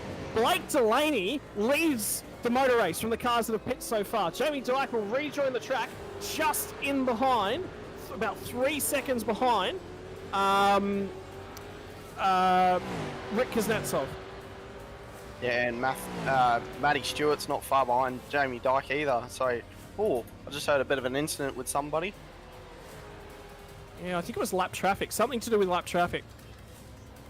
So, anyway, Christopher Bleakley's going to immediately get out of the way of Rick Kuznetsov and file on past him. Check that out. That is pit lane. Look how busy that is. Cars coming down the tracks. That car that's just come down the end of pit lane, that's got to find a hole somewhere to rejoin. And there's still so much traffic coming down the start-finish straight. It's the worst track to rejoin as well. Absolute terrible. But yeah, if we can just combine the pit lane entry of Oran Park and the pit lane exit of Sandown, you've got the worst pit lane in existence. Yep, agreeable.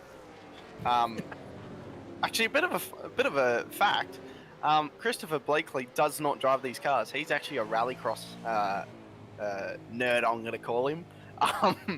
But yeah, since he's started 1.9, he's actually been driving a lot of the supercars. So it's good to see him in P10. Mate, nerd is not a word that you associate with rallycross drivers. I'm sorry. Oh, he is though. Hooligan, lunatic. Yep. Idiot, maniac, all of the above. But not nerd. You never ever call a rallycross driver a nerd. I tell you what, he's up there. He knows everything about it. Oh, seriously. He's taught me so much about it. Seriously, I feel like I've learned 20 years of rallycross into about the face of about 6 months. So yeah. Can I just say the origins for that livery? So that is a Network 9 livery you're seeing there on the Jai Schultz Platinum Racing. Not designed for a car with curves. That's designed for a muscle car, that livery. Yeah. Yeah. I'd almost call the... Yeah, the ZB is a very flat car. Oh, as we see, Seb just going a bit wide there. As his nickname, Seb. It's, yeah. Standard Seb? Yeah, just Seb. Just standard Seb. Standard big Seb, little Seb, just Seb. Little, yeah, he's little. Oh my word.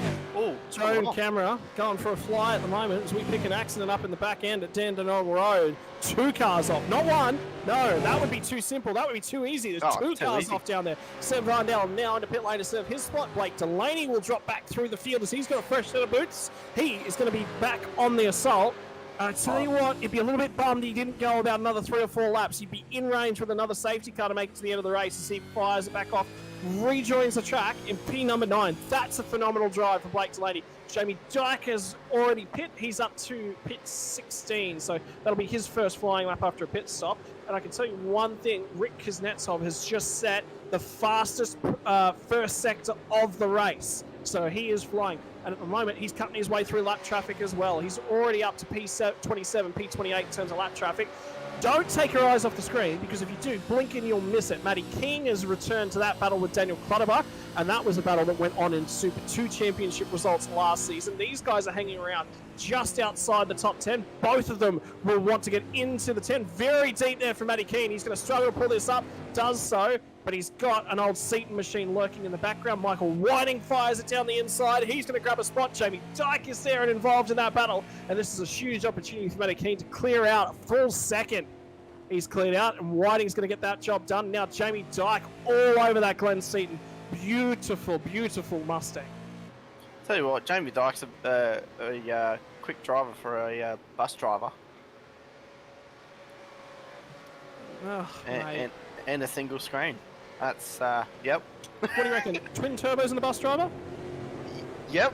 Yeah, nice. Supercharger. About 10 tons of downforce. Yeah, Mate. that's Jamie Dyke for you. You're making me think of one of those arcade races at this point. All those ones with name. By the way, Connie, you're actually not allowed to mention other racing games when you're broadcasting iRacing. Just for your knowledge. Yep. iRacing do watch. Yep. They are aware. Yep. Yeah, there's a little tip. If you didn't know anything about it. Oh, Martin gets a big old wiggle on for Century Motorsport. Was there ever a classic KFC car?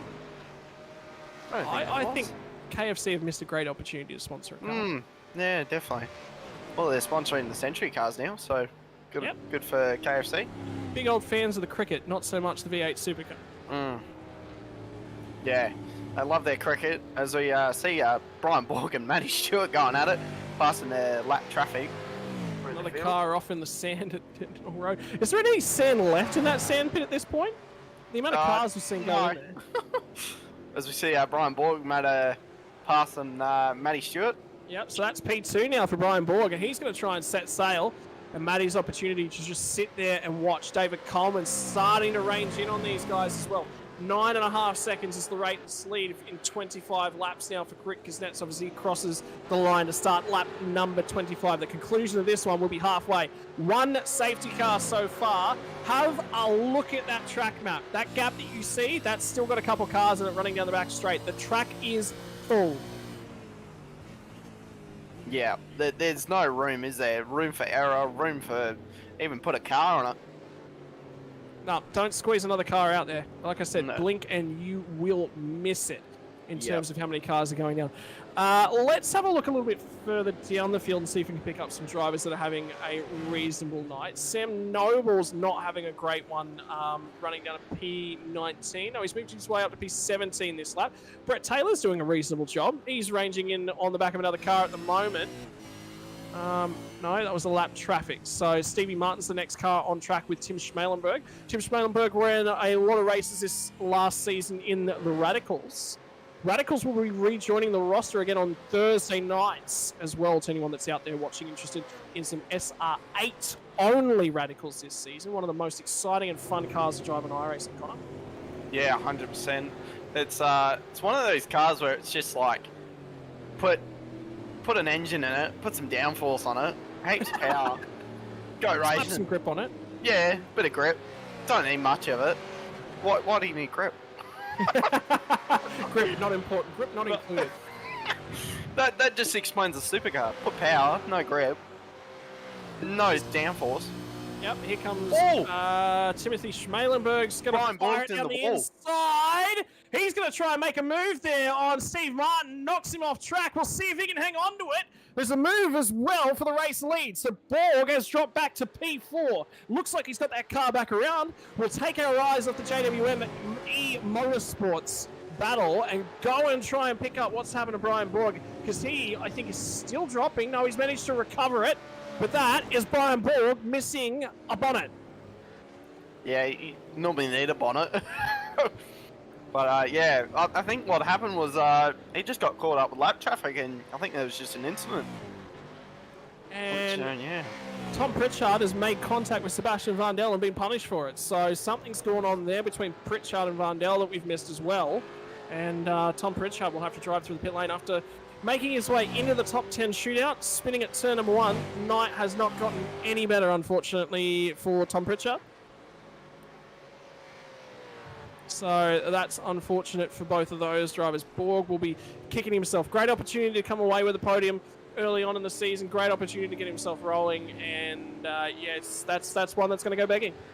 Yeah, 100%. I think Borg was very keen to come out and get a podium, but it just looks like just a racing incident, and yeah, move on, I guess. But yeah, unfortunate to Brian Borg that's happened. But yeah, he'll have to go and get that fixed, or just wait until the next pit stop.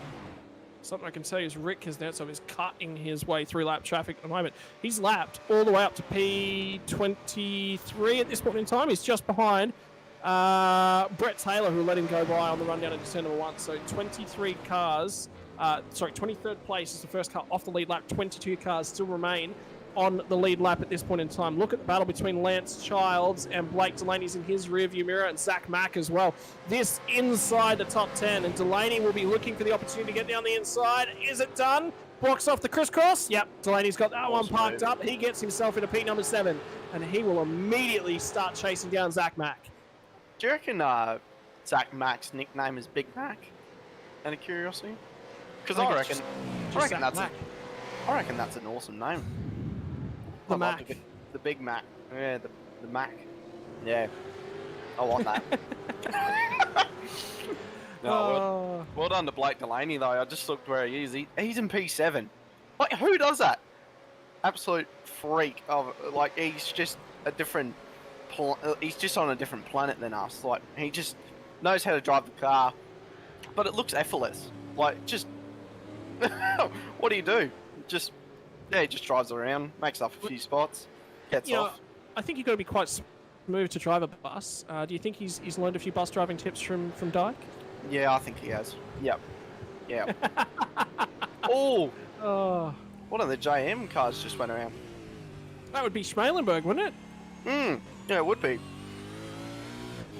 We're seeing that battle between Tim Schmalenberg and Stevie Martin heating up, and there was a little bit of contact just previously, and that's actually Rick Kuznetsov is the next car in behind these guys. The car's weaving all over the spot, trying to pick up track position on the run down into turn number 6.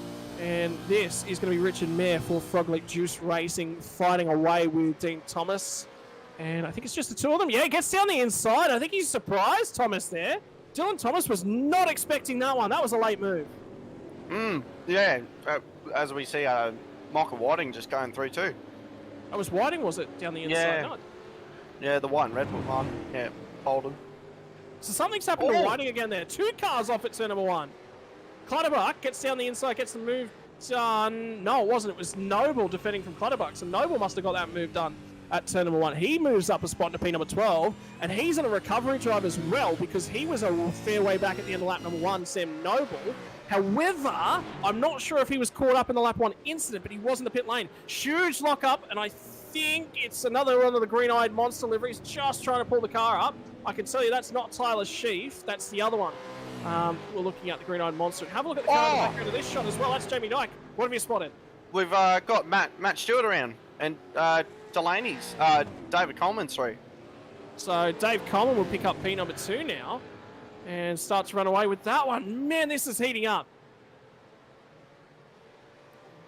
You would have thought that this would have settled down now. We're 30 laps in. You would have thought that this would have settled down. No, not these boys. No, it looks like one of the green-eyed monster ones that actually is the 1-9 livery has turned around Matt Stewart. No. Isn't that teammates then as well?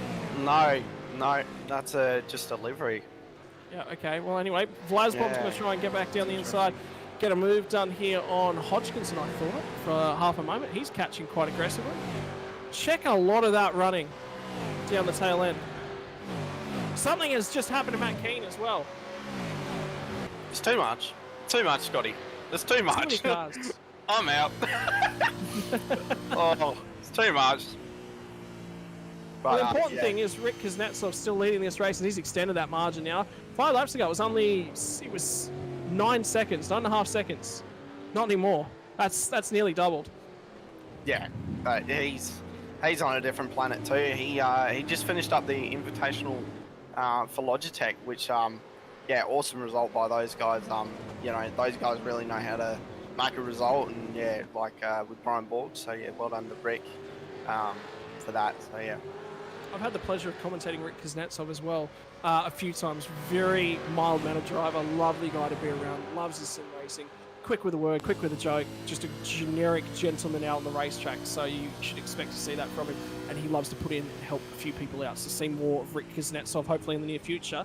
And probably the reason that's number one reason that sort of attracted him to sim racing world, why not actually do the V8 Supercars? He's a big fan of GT3 racing, and with the new GT3 GT4 combo series, multi-class racing, coming to sim racing world on your Friday nights, yeah, Rick Kuznetsov will be in that for sure. Yeah, I reckon he'll be still around for the supercars though. If he can make it, I reckon he'll be there. Oh, for sure. I don't think Kuznetsov won't miss out on it. Any stretch of the imagination, so. Yeah. 100%. Oh, 888! Thomas Riley's at the back end of the lap is around on the run down of Dandenong Road, parked up on the right-hand side of the road. So, wait and see whether or not there's going to be a safety car. Blake Delaney's trying to get a move done on Jai Schultz. This is for P number 4. This will be a huge move if he can get this done. Safety car has been called. So safety car boards and flags, and with 17 laps left, you can expect the whole field to pit. Who is going to have a crack here, though? Who isn't going to pit, and who's going to go for a little bit of track position? Have a crack at it. Matt Stewart and David Coleman are in. So they're in straight away. Will they lose the lead lap, though? Because right now, the leaders, they will stay on the lead lap. They're perfectly placed to get down here. Actually, and they're in the zone, so they're in. But yeah, if you haven't boxed now, you'll miss out because you need that pit stop. So this is setting up and getting the move done for P number 4. This is how Blake Delaney ranged up and gets this one done. Let's see. So Delaney's going to try and fire it down. It sets him up. See, it just gets a better launch. He was wider. Could point the car in later. Could get back to the power a lot earlier. Nice and easy done from Blake Delaney. But as they get down to the tail end of the straight here, you'll actually get to see Thomas Riley, who is parked up on the right-hand side of things. Just before you get to the end of the straight, just after the end of the straight here. Come over the crest, through the left-hander, and that's the end of the replay. So you won't actually get to see Thomas Riley. That is the view from Thomas Riley's car at this point in time. That is his car parked up, and that is where it was sitting. All the angles here. So, unfortunately, we've not been able to... Oh, there we go. Never mind. There it is. Power of replays. He's just put the wheel in the grass, and he's just... So he spun it the other way too. Wow, that's an awesome shot. I've seen some lovely grassroots footage of TCRs going battling down through here at Sandown. One of them just pivoting exit stage right. Oh! Jamie Dyke. And Dyke's got nothing he can do. That car is loaded up and on the brakes as hard as he possibly can. There is nothing Jamie Dyke can do.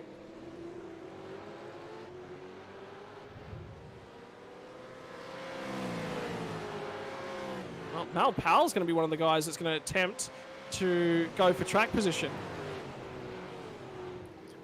Rick has made it up to P14. He's lapped everyone up till P14. That's astonishing. I've got no words. I'm looking for the safety car. That's the critical thing. It's start-finish line, I think, at this point in time. The queue you can see just firing themselves down into turn number 1, I think, at this point.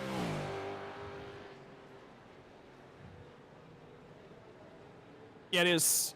So that is the DSL Welding Services promo department safety car on the right-hand side of the screen. McLaren 570S GT4 car. You'll be seeing that one in action on Friday nights as part of the GT3, GT4 league. And the battle between the safety car drivers. Adam Hughes has definitely done more laps than Greg Barber. So Hughes will be leading that one. That's another tick in the box for Adam Hughes. Porsche Cup champion, I think he was, in the last season as well. Now, the interesting thing is, do we know if Rick has pitted yet? Yes, Rick has pitted. Okay. I was going to say, Matt Stewart and David Coleman should be okay to get to the end now. So whoever pits now, they'll be good to the end. Yep, so Michael Whiting's made his way up a long way. I think he's actually just come through the pit lane. Jamie Dyke's in the lane at the moment. There's huge action mob in pit lane, and more cars getting waved by the safety car to get their lap back at this point in time. So we'll see where this all unfolds. Kuznetsov is going to be a lead car. Tom Pritchard was one of the cars that just got waved past as well. Jake Craven's going to be another one that'll go past in a few moments. Timothy Schmalenberg will just get his lap back as well.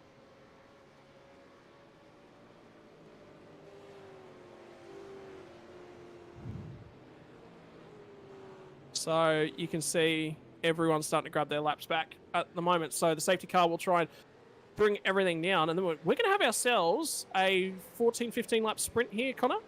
Yeah, it looks like just a sprint to the end now, so... That's worked out perfectly. Yeah, great for the broadcast. Awesome, but yeah, it looks like our top three is Rick, David Coleman, and Matty Stewart, Chillivan. And have a look, Harry Dodds has just made his way back onto the lead lap as well. So another driver that started inside the top 10, not had a great night so far. Yeah, I think there's been a few people that haven't had a good night, and Brian Borg has got his bonnet back on too, so that's a plus. Do you reckon they kept that one out in the hall? That somebody had to do a quick trip out there, grab another bonnet, made sure it had the clips still on it? Yeah, yep. Yeah, that I wouldn't want that as my job, that's for sure. But yeah, Borg's got his car back together like a piece of Lego, put it back on. Gotta say, I'm a huge fan of teams that do the work to get the cars straight back out there as soon as possible. Oh, that was close. If you need a lawn mowed, that car that just went through at the bottom of the screen trying to line up and volunteer. Who was that? That was one of the cars. Tyler.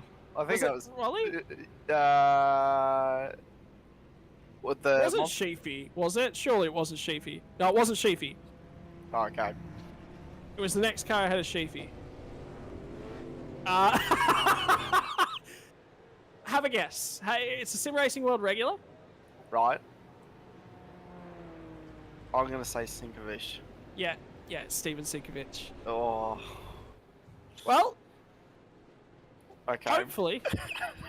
Steve's mowing service is now in operation. Yep.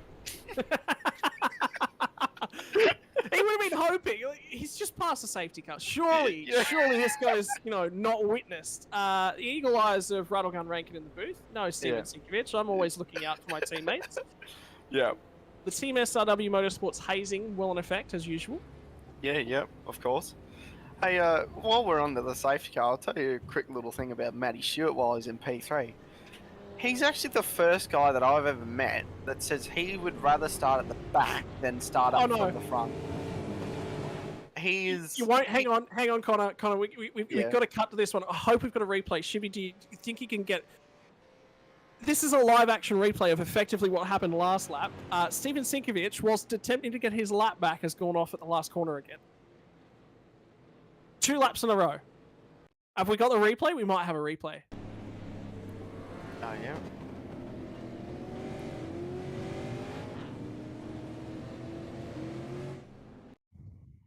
Yeah, okay. So unfortunately, it looks like we don't actually... this might be it. Yeah, this will be it. Yeah, this is it.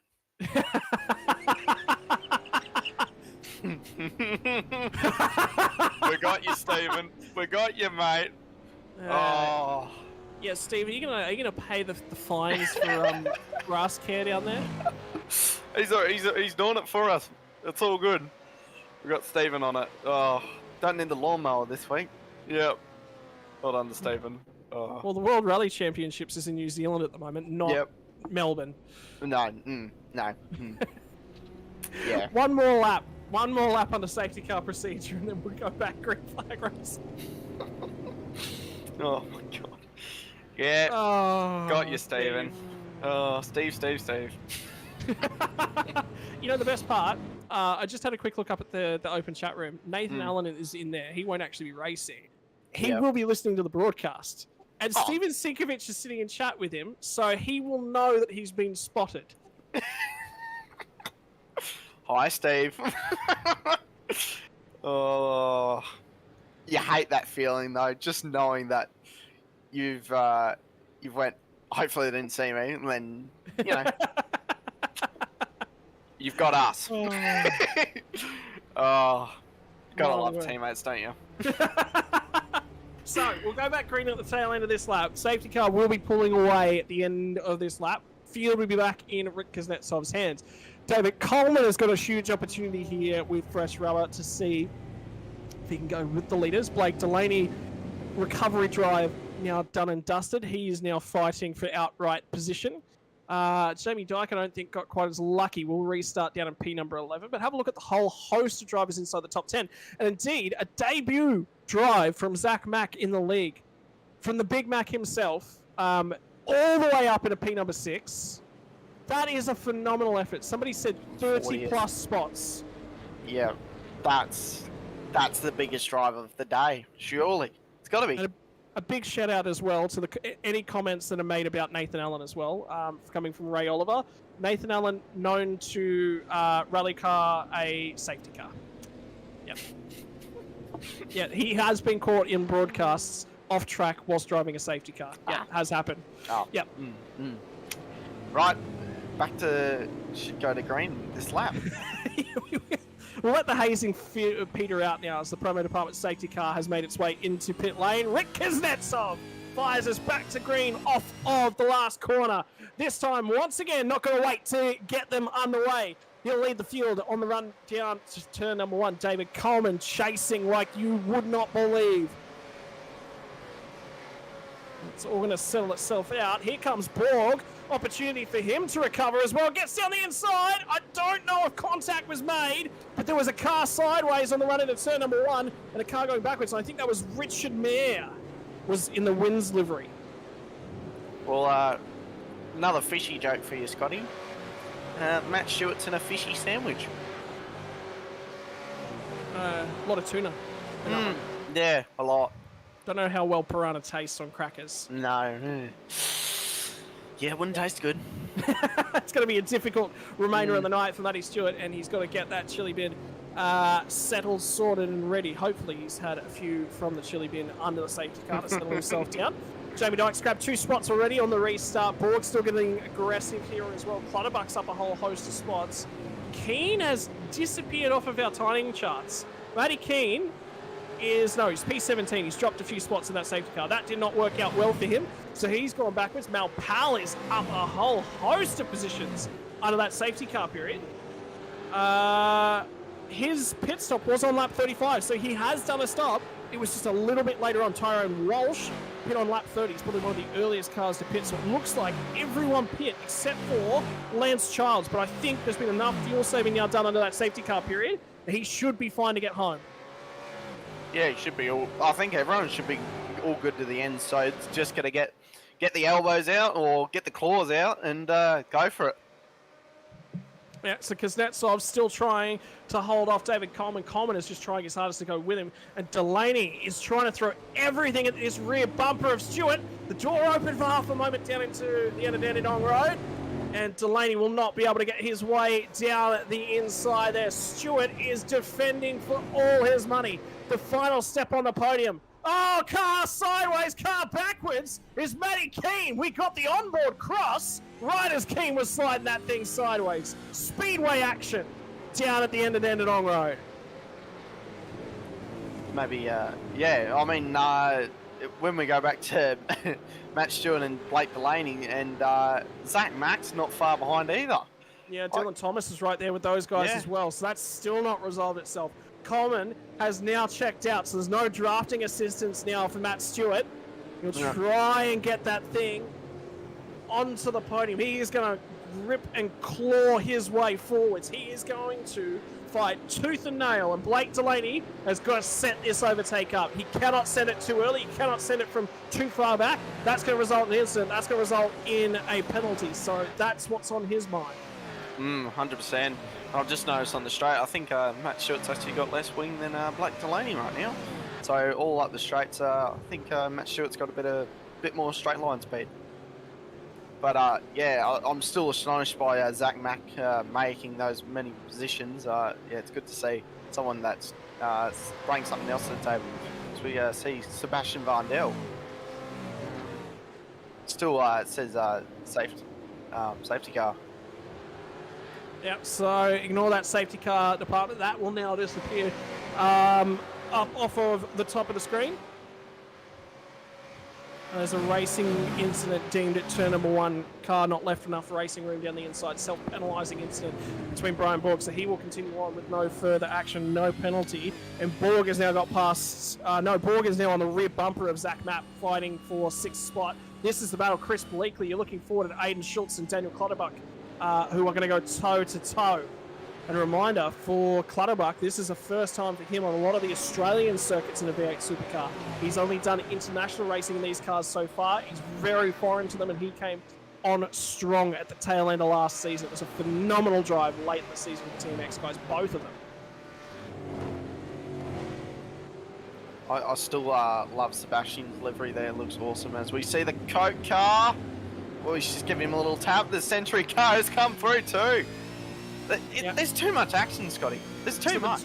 The door open there for Malpau, and Steve Martin was trying to make that into a hole. He's had to back out of it. Now the Coke car is under assault.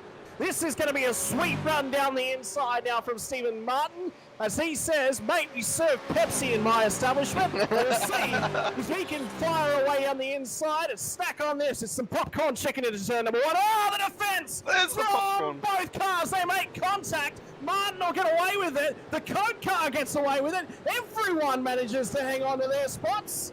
And my word, isn't that a wicked wing? You put too much chicken in that. What a zinger. Yeah. As we see Michael Whiting just pushing, I think that's one of the fishy cars. No, it's Tom Pritchard in front of Michael Whiting there. I wonder what happened to Michael Whiting, because I know he had no bonnet at the start of the race, but I wonder where he ended up through the race. Well, he's gone backwards. He's come back forwards, and I think that safety car has brought him in a little bit. He's got pace as Michael Whiting, and this is his opportunity to see if he can grab a few spots. Car, big wiggle just in front of them. I think that was Keane. Indeed, it was Keane. There's a car backwards. It's a Gordon Seaton livery. And that is Clutterbuck now going backwards. So that battle between Steve Martin and Clutterbuck. No, Clutterbuck was a lot further up than that. He was sniffing in and around the top 10. Sebastian Vandel, meanwhile, is going to nearly get his way to the top 10. So it's crucial to keep an eye out for that battle. But that has now spread itself out. And I tell you what, there is 8 laps left in this thing. That went by the heartbeat. As we see Tom Pritchard and Michael Whiting going at it. Tom Pritchard's actually he's actually a NASCAR racer, so it's good to see someone else from the other side of the pond come over and do a bit of V8 Supercars. I can tell you he's also an IndyCar driver. Loves his IndyCar, this Tom Pritchard. And his IndyCars. Yes, I've definitely driven with the IndyCar. And yeah, but he knows his way around an oval, but does he know his way around a Sandown? And obviously he does. So well done to Tom Pritchard. Putting his elbows out and battling with Michael Whiting, one of the top competitors in sim racing right now. Oh, so we just see the door closed by Tom Pritchard. Whiting was not far enough up there to make that into a door. And have a look at Dodds immediately in behind. Dodds is going to sniff an opportunity here as well. These are 3 drivers, not just 2. 3 drivers have qualified inside the top 10. Looking for the fake out now is Dodds. This battle is going to get unreal. And remember, they're catching up to Matty Keane just ahead of these guys. Driver in the pit lane is Lance Childs, who will not make the end of the race on fuel. He's forced to come down and grab a splash and a fresh set of tyres to make sure he can make it to the end of the race, so will not make it home. So now this battle becomes one further spot up. So Dodds has had a breath there. Falls a little bit away from the rear bumper of these guys down the straight. Now he's going to be right there, have a sniff. And the whole time, these guys are looking at Matty Keane. The driver's up inside the top 10. Now Borg will get his way back up into P number 5. Ran high up in the early running. Got himself onto the podium. Now looking at the recovery effort. Zach Mack still inside the top 6. Great drive from Zach Mack. Yeah, I don't think we could stress that anymore. Like, he's just come from nowhere and he's just up the field. And here's another 5 car, Sam, making up a few positions. These 9-5 guys just come out and just blow everyone away, then just go back to their hidey hole. Like, they're just, but they're just incredible drivers. I think all of them are just very talented in what they do. And yeah, Zach Max just put an awesome performance on tonight. Yeah, so Noble's going to try and sneak his way in. This is incredible racing for the last spot in the top 10. And this battle pack just refuses to go away because Matty Keane is now getting assaulted by Tom Pritchard down the inside. Look at the fire-breathing Ford Mustang that gets down the inside. Keane gets elbowed a little bit wide. 2x2 down into turn number 2. And there'll be 2 of them riding or cake to the infield to settle his way back in. Pritchard's made his way past. Righty's going to slide down the inside of Matty Keane and try and get that thing out of there. Finally gets the job done on Matty Keane. Keane was getting elbowed left, right, and center. Won't be happy with that one. And Pritchard's going to try and set sail. Yeah, Pritchard's out of there. He's like, I don't want any of this. I'm out. And hang on for dear life, because here comes Harry Dodds. Will be looking at an opportunity. Keane's going to cover it off down the inside. Gets a big wiggle on the brakes. Might have downshifted too quickly. Dodds gets some nice run there. Builds it up. Gets on the power nice and early. Now he's going to go too wide in the second last corner. Still going to try and hang it around the outside. Keane now the cork in the bottle for Harry Dodds, but everyone else has made their way by. Is it going to be another spot on the run down into turn number 1? So we see Christopher Bleakley, and we've got Aiden Schultz up the inside of him. Bleakley locks the brake, runs a little bit wide in turn number 1, and this continues to get turned up. We're inside 5 laps to run, why don't you? Sam Noble side by side for Rich. There's too much action. I don't know, but yeah, Sam Noble just a pass on Richard. Clean, move past. Now he's on his way. And I can tell you, Callan Hodgkinson was backwards down at the end of the back straight as well. We just saw a flash of that car go by. That was one of the Green-Eyed Monster liveries, and that one, apparently Green-Eyed Monsters, great looking livery, bad for the luck. I'll put that one in the notebook. Yeah, I'll put that one in too. But I tell you what, I'm gonna say well done, my boss man, Christopher Bleakley, in 13th from 27th. I'm thoroughly impressed by the big man. Banned from the commentary booth for the 3rd time tonight, Connor. You're on a roll, mate. I know, I'm on a roll. Oh, Bradley Mays has just received a penalty as well for something that's going on, and Steve Martin continues to just get involved in things going on. Coke and KFC again. Oh, there's history here. Yeah. Oh, sorry, it wasn't Brett Taylor. Sorry, my apologies. It was Mal Powell. Harry Dodds is around. Oh. And that'll be the end of Matt Keane's and Harry Dodds' race just about. That'll be a fast repair that though both of those drivers will need to come and grab. And we're on lap 48. Yeah. Wow. So 2.5 laps left to run. Hang on. Hang on. Okay, no, my apologies. It's a timing glitch. I was about to say David Coleman's got the lead of this race. Timing glitch. Ignore that. My heart was in my mouth. Oh, one of the Green-Eyed Monster cars just went off. Again. Yeah. Oh. Apparently, monsters live out in the grass, in the weeds. 2 laps are going to be left to run the next time that Rick Kuznetsov passes the start-finish line. And Michael Whiting and Tom Pritchard, it may be for 18th and 19th, but try telling them that. Yeah. Yeah, I think Whiting will want more than 19th. That's for sure. Yeah, what a run. The Frog Leap guys have just jumped in to say, Richard Mayer, great job. Up inside the top 10 yet again. That's a phenomenal job from Richard Mayer. Car backwards! Who was that? Jared Craven, I think we've got going backwards. Jake Craven, my apologies. Yeah, that was the Logitech livery. That's the one. That is all bent out of shape. That reminds me of the Xbox livery. You remember that one? Yeah, it does actually. That'd be a great livery, actually. Oh, I need to see it return. I want to see PlayStation versus Xbox at the Mountain. Yeah, as we see the boss man in the inside, and then we've got the Sentry on the outside. Who's going to come out of this? Surely. Sentry backed out. Chris has got it. There you go. Connor, Yes. if the car that was sitting next to you at the time reached out and offered you free chicken nuggets for the next week, would you just let him buy? Popcorn chicken, maybe. Yeah. Yeah. Well, And don't forget, if he offers me straight up either a zinger box or popcorn chicken, I'd be happy. But nothing else. I'm out. We've got one more lap left to run. Rick Kuznetsov's about to come around and take the white flag. That's how quickly this race has gone by. We're about to start the run home. There is one lap left to run. Coleman won't get there. He's too far back now. White flag is in the air. Lap 50 of 50 started, and it's been an awesome retro round here from the sim racing world. We flash back before we go forward. Stephen Martin and Chris Bleakley still going at it. The KFC entry and the Rick Kelly.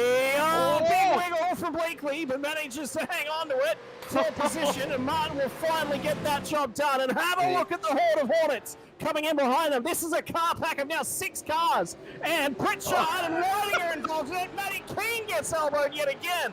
I think that was Braden Taylor. Yeah, that was Matty It was Keane. Braden Taylor. Oh, was it? Oh. Brett Taylor. That was netcode, unfortunately, is what it looks like. And Whiting's now going to set his eyes forward on a Coke livery car to try and get back things. Then there'll be a Rick Kelly livery cars to try and settle themselves down. We're on the last lap of the motor race and on the run home. Rick Kuznetsov is going to win it. He's going to come home about 5 seconds up the road from David Coleman. Gets down the inside to park a lap car. Bradley Mays, who will finish just in behind him. So Brian Borg just turned Matty Stewart. Oh, contact on the last lap! Oh no!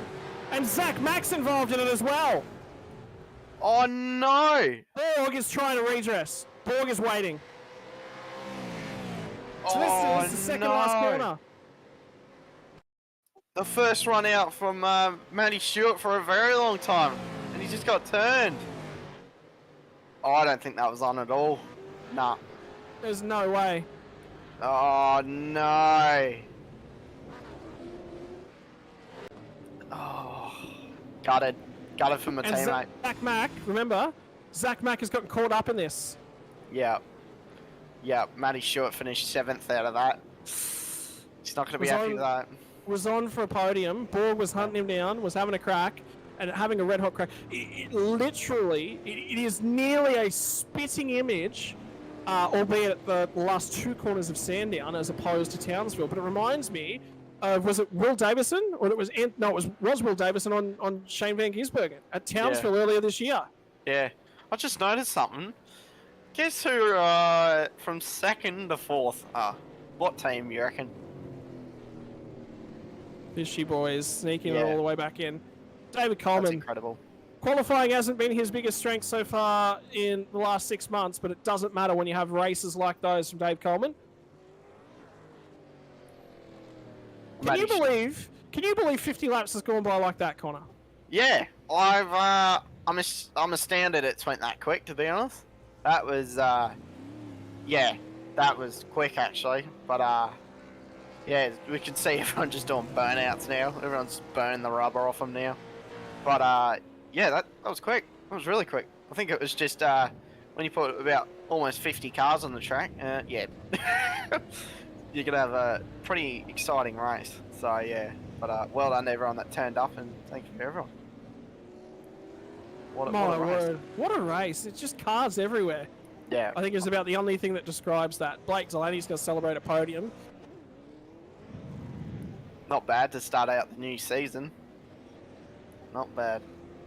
And a whole ton of spots still available in just about everything. First 3 weeks, ladies and gents. We've got a 9-week season just about to kick off tomorrow night. If you're looking at getting involved in all that, simracingworld.com.au. We have NASCAR trucks on a Monday night. Dirt 360 sprint cars with fixed setups. Both of those Monday and Tuesday nights races are fixed setups, both of them on oval tracks. Dirt ovals for the dirt sprint cars. Wednesday night, that's where I get to get involved in things, and you'll be back in the commentary booth, Mr. Pixie Nixon, is TCRs followed by Formula 3.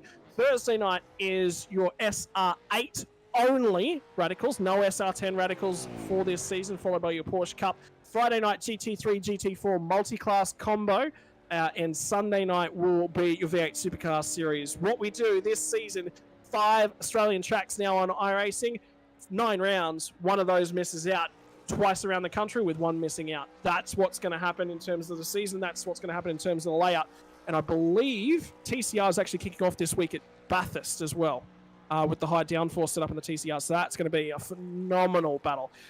Big shout out to everyone who's making everything possible, including the new Sim Racing World Academy program. If you have a junior driver, that's anyone under the age of 17 years of age who's trying to cut their teeth, they're trying to look for a way into sim racing in general, Sim Racing World is the spot. simracingworld.com.au. Join the Discord. All the information will be available in the links down below. Join, get involved, talk to one of the admins, and we'll make sure that you're a part of that. We're going to have coaching on offer, training twice a week, broadcasted races on Saturday night. Get a hold of any one of our admins to participate. All right, big shout out to Melville Equipment Corporation for the Rick Kuznetsov pole position and our first of our top 10 shootouts for the season as well. DSL Welding Services make it all possible as well. We're talking to our podium here in a few moments. We're just waiting on P3 finisher Blake Delaney, who I think was still celebrating, burning through a few engines. Yeah, and there he is now in the booths. Yeah. How about that one, Mr. Blake Delaney? A retro round gone crazy. Lap 1 to the rear. Lap 50, back up onto the podium. Yeah, big race, eh? I wouldn't have minded another safety car a bit earlier, but hey, it was what it was. There was a couple of guys that towed with their safety car. I was like, oh no. But no, it was good. It was really good. A big shout out to Coleman. That was a tremendous drive. He's all over Rick, who's a top split Scops driver at the front. So Coleman did an amazing job. Mate, when things go sideways on lap number 1, it's always going to be a long night at the office. But I don't know, you seem to enjoy it more coming from the back, overtaking, picking your way through, looking at different drivers, racing around everyone. It's just got a more interesting feel to it sometimes coming from the back. Yeah, absolutely. Look, I did my best to try and be as respectful as possible. You want to make sure you don't throw it down the inside of too many blokes that aren't expecting it, but everyone did pretty well tonight. There was some new blokes that I haven't seen in SRW for a long time, but yeah, all in all, good race, lots of fun, good coming from the back. In terms of things, retro round, obviously you guys have a whole host of different liveries. There's not just one, there's not just two. There was, 6, 7, 8 different fishy liveries there tonight. You guys you embrace the culture of sim racing, you embrace the culture of retro rounds just in general. It's a big old party going on over in that Discord. It was a big old party out on track with all the colours, sights and sounds going on tonight. Oh, mate, absolutely. Infinity Designs does a cracking job. Hit him up. Michael Whiting does an amazing job on the paint jobs. There was a few out there. I think the Chickadee was out there, the HDT Retro. I was running the JPS. Coleman was running Ingalls Castrol, Larry Perkins Castrol car. It was pretty wild. I think Jamie had the Pertec car, and Dylan had the Mitre 10 Falcon, which was, pretty nice. Liveries look awesome. Check them out, obviously. Infinity Designs, thank you. Mate, cracking start of the season. V8 Supercars kicks off from next week. For my word, if that's anything to go by, when we go racing next Sunday night, it's going to be on for young and old. 42 cars out on track tonight. Yeah. One of them was the pace car, but hey, 40 plus cars on a sim racing world grid. How good is that? Yeah, really good. It was good to see that Hughesy didn't spin the safety car too. That was well done. Good driving by him. But we're all worried. Yep. Yeah, I think everyone was. He was doing two things at once, driving and talking, which was a bit of an anomaly. But no, it was good. Good tonight. I reckon this season is going to be a cracker. I think there's a couple of extra or new cars in there. I think Whiting's coming back. Dykey's going to be back to defend his title. We've got to make sure that we get in there to knock him off. So it should be heaps of fun. Well, mate, you're the male model. We'll let you get through all the sponsors that make it possible. I mean, you're so good at this.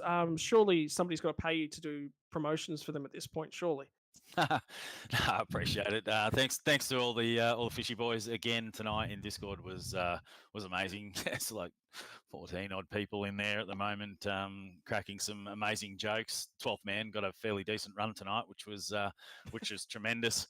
Obviously, you can understand how funny that would have been. But thanks to West End Motor Group, Parramatta Peugeot Professional, Parramatta City Great Wall and Haval, West End Mazda Parramatta, Parramatta Isuzu Ute, DC Shades, Relax Marine and Game Fishing, Infinity Designs for the awesome looking cars, and Adrenaline Images on the photos, which is Mr. Dylan Thomas doing a tremendous job there, and the guy that puts together all the setups, Precision Sim Training's Josh Thomas. Thanks, mate. Thank you kindly. Ladies and gentlemen, driver the 08 for Fishy Motorsports, Blake Delaney, comes home on the bottom step of the podium. Thanks, Blake. Cheers, boys. Hope you had a good night tonight. Hope it looked good. Oh, mate, that was spectacular. Definitely. Have a good one, Awesome. Blake. Have a good one. See ya. See you, mate. There, mate. Moving on to pin number 2, driver in the number 640 is going to be interviewed by Mr. Nixon. Hello, David. How are you, mate? Because what a hectic drive, man. That is probably... I've only seen you race on SRW once or twice now, but I've raced with you so many times I can't even count now. That's probably one of your top ones, surely.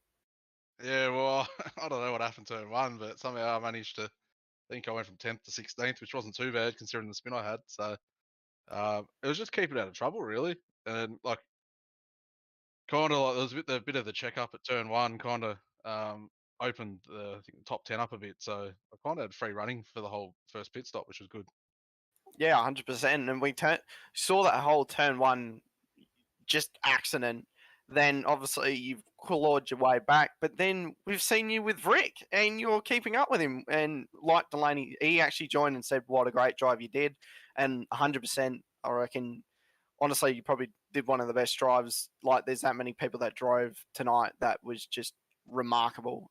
There's probably too many to count, but yeah, he said you were an amazing drive. And seriously, man, you're hanging on with Rick and you're keeping up with him. And I was like, this dude knows what he was talking about. And then, yeah, Dyke said you've been doing some amazing improvements, and definitely shows, man. It's a bit of a pet track, this one. So as soon as I say that, I'm like, got to race you. But like, I really only kept up with him about 4 laps. Like, the thing is, like, I'll give Rick credit. He's bloody consistent, and you just lap after lap. And probably being the leader might help a little bit with the traffic, but yeah, like you just lapse a little bit of concentration. I remember looking at the relative, and next minute I dropped like half a second just from taking my eyes off the road. So it happens. Yeah, it does.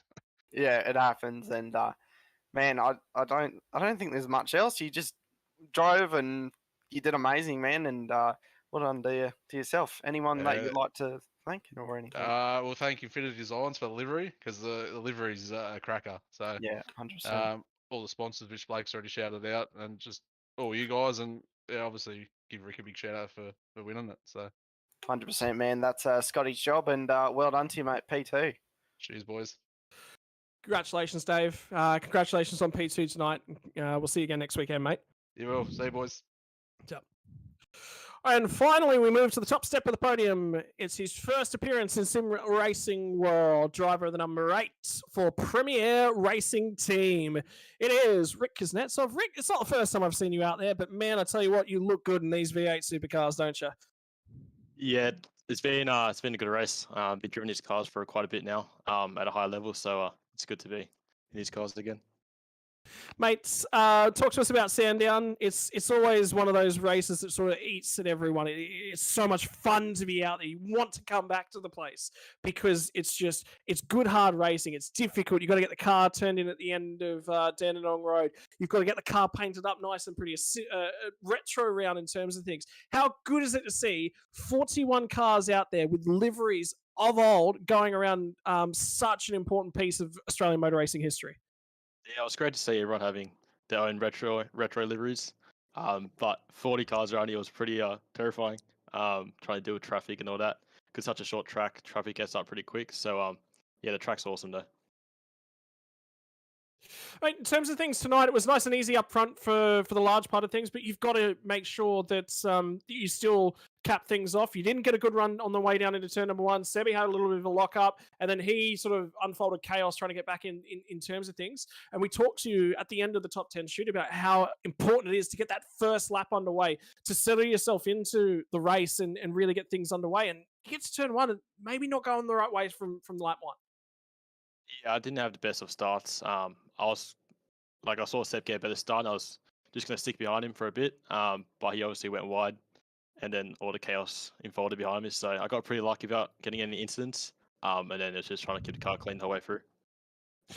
In terms of the race from there, it unfolded. We obviously mentioned how much traffic there was sort of going on. Safety car as well. Obviously, you got to manage the restart, make sure that you get the jump, make sure that you settle back into the rhythm. But lap traffic around this circuit, a minute lap, 40 cars. You're catching a car every second and a half around the track. It's so busy, and not everyone can see you coming. Yeah, managing traffic was definitely the most hardest part tonight. Everyone's got their own pace, so like everyone's got different braking markers and so forth. So it was pretty hard to manage. But in the end, we kept the car clean and went home. Mate, new series, new league for you. Obviously, we haven't seen you around here much more. Or are you going to be returning to us on Sunday nights for more V8 Supercar action? Is there anything else from the Sim Racing World calendar that you're going to be taking part in? I'm not 100% sure if I'll be back. I've got a pretty busy calendar with other series at the moment. But tonight was just a fun race and race with my mates. But yeah, I'll definitely be back when I have free time. Yeah, that's sick, mate. Absolutely, for sure. Ladies and gentlemen, your winner from tonight's Sandown 50. It is the driver, the number 8, Rick Kuznetsov. And the people that make it possible for Rick are... DragonRC team, I'd like to thank Brian Borg, the boss of the team. Helped a lot. Sebi Vandel for the help as well during sessions. Racecraft simulations. And yeah, that's it. Sorry, track school. I forgot track school. Thank you very much, Rick. Look after yourself. It's good to see you again, mate, and have a lovely Sunday night. Cheers, you too. Well, that just about wraps it all up here from Sim Racing World's Sandown 50 Lapper, Connor. I've got a public holiday tomorrow. You're in a different state, so I don't think you have one. Different country, mate. It's almost like it, yeah. But what a race! I don't have any words. Seriously, what do you say from that? Like, just what a race! Like everyone came along and bring their retro liveries and put it on. Action, left, right, center, up, down, left, center, up, left, right, center, up, down. Yeah, pretty much. Front, in back. the middle. Yep, everywhere. It was just an absolute cracker. That's going to kick us off here from Sim Racing World. We are going to be going racing from this week. If you're interested in everything that Sim Racing World has on offer for you here, the series are as follows. Monday night is your NASCAR Truck Series. If you're looking for a way to get involved in stock car racing, you're interested in oval racing and everything that it has to offer, Connor is a new convert to oval racing recently. You can catch myself and Shibby, who'll be doing the Monday night NASCAR Truck podcast tomorrow night from about 8 o'clock. Entry's still open, simracingworld.com.au for all of our series and all the information. Tuesday night, the Dirt Oval World. We get ready to send it sideways and get silly. Playing down in the mud is all boys should still be doing, and really everyone here is just a really, really big boy. That comes to your way on Tuesday nights. Wednesday nights is the first of our double headers. It is the TCRs. That was the biggest, best, and fantastic series of the lot of them on the Wednesday night. Caused a lot of safety cars, created a lot of action cars fighting their way back through the field. Immediately following that, it's the Formula 3 action as well. Thursday nights, honestly, the funnest sounding series of a lot of them. This SR8 Radicals, proudly brought to you by Scotty Callahan. He'll be out to defend his title. That gets all underway on Thursday night, followed by the Porsche Cup, also on Thursday night. The new series to the Sim Racing World, it's the GT3 and GT4 combo. It's multi-class racing the way that Sim Racing World only knows how. And well, ladies and gents, I can tell you, we don't know how yet. It's the first time we'll be running one of those events. Sunday night, your action resumes with the cars that you've just seen on screen, the V8 Supercars live on here. So if any of those series appeals to you, the link's in the chat. I've just seen it go out there. Big shout out to all the sponsors that make it possible. The new sponsors that just come on board. Racecraft Simulations over in WA. They do a phenomenal job. They've helped us put together a new rig to ensure that we could do a display down at Moto Classica, an event down in Melbourne over the weekend. That was done and was fantastic to watch the boys take part in. DSL Welding Services, our major sponsor. The qualifying sponsor here from tonight was Melville Equipment Corporation. Promo Department was your safety car sponsor. You'll also get to see DragonRC. And there was one that I've forgotten. I'm useless with these things. I need to get a script written out for these for sure by now. But yeah, honestly, it's so good to have everyone in and around the Sim Racing World squad. Big shout out to all the admins that make it possible. Big shout out to everyone that turned up so far. It's been awesome. And other than that, Connor, that's just about it. We'll see you guys all next week. Actually, tomorrow night. Shibby and I will be live with you again tomorrow night. That's it, ladies and gents. That's all your action from the Sandown 50 lapper. I'm Scotty Rattlegun Rankin. He was Connor Pixie Nixon, and behind the cameras was Nathan Shibby Howard. That's it. We'll see you as we go racing for week number 1 of Sim Racing World season number 4 tomorrow night.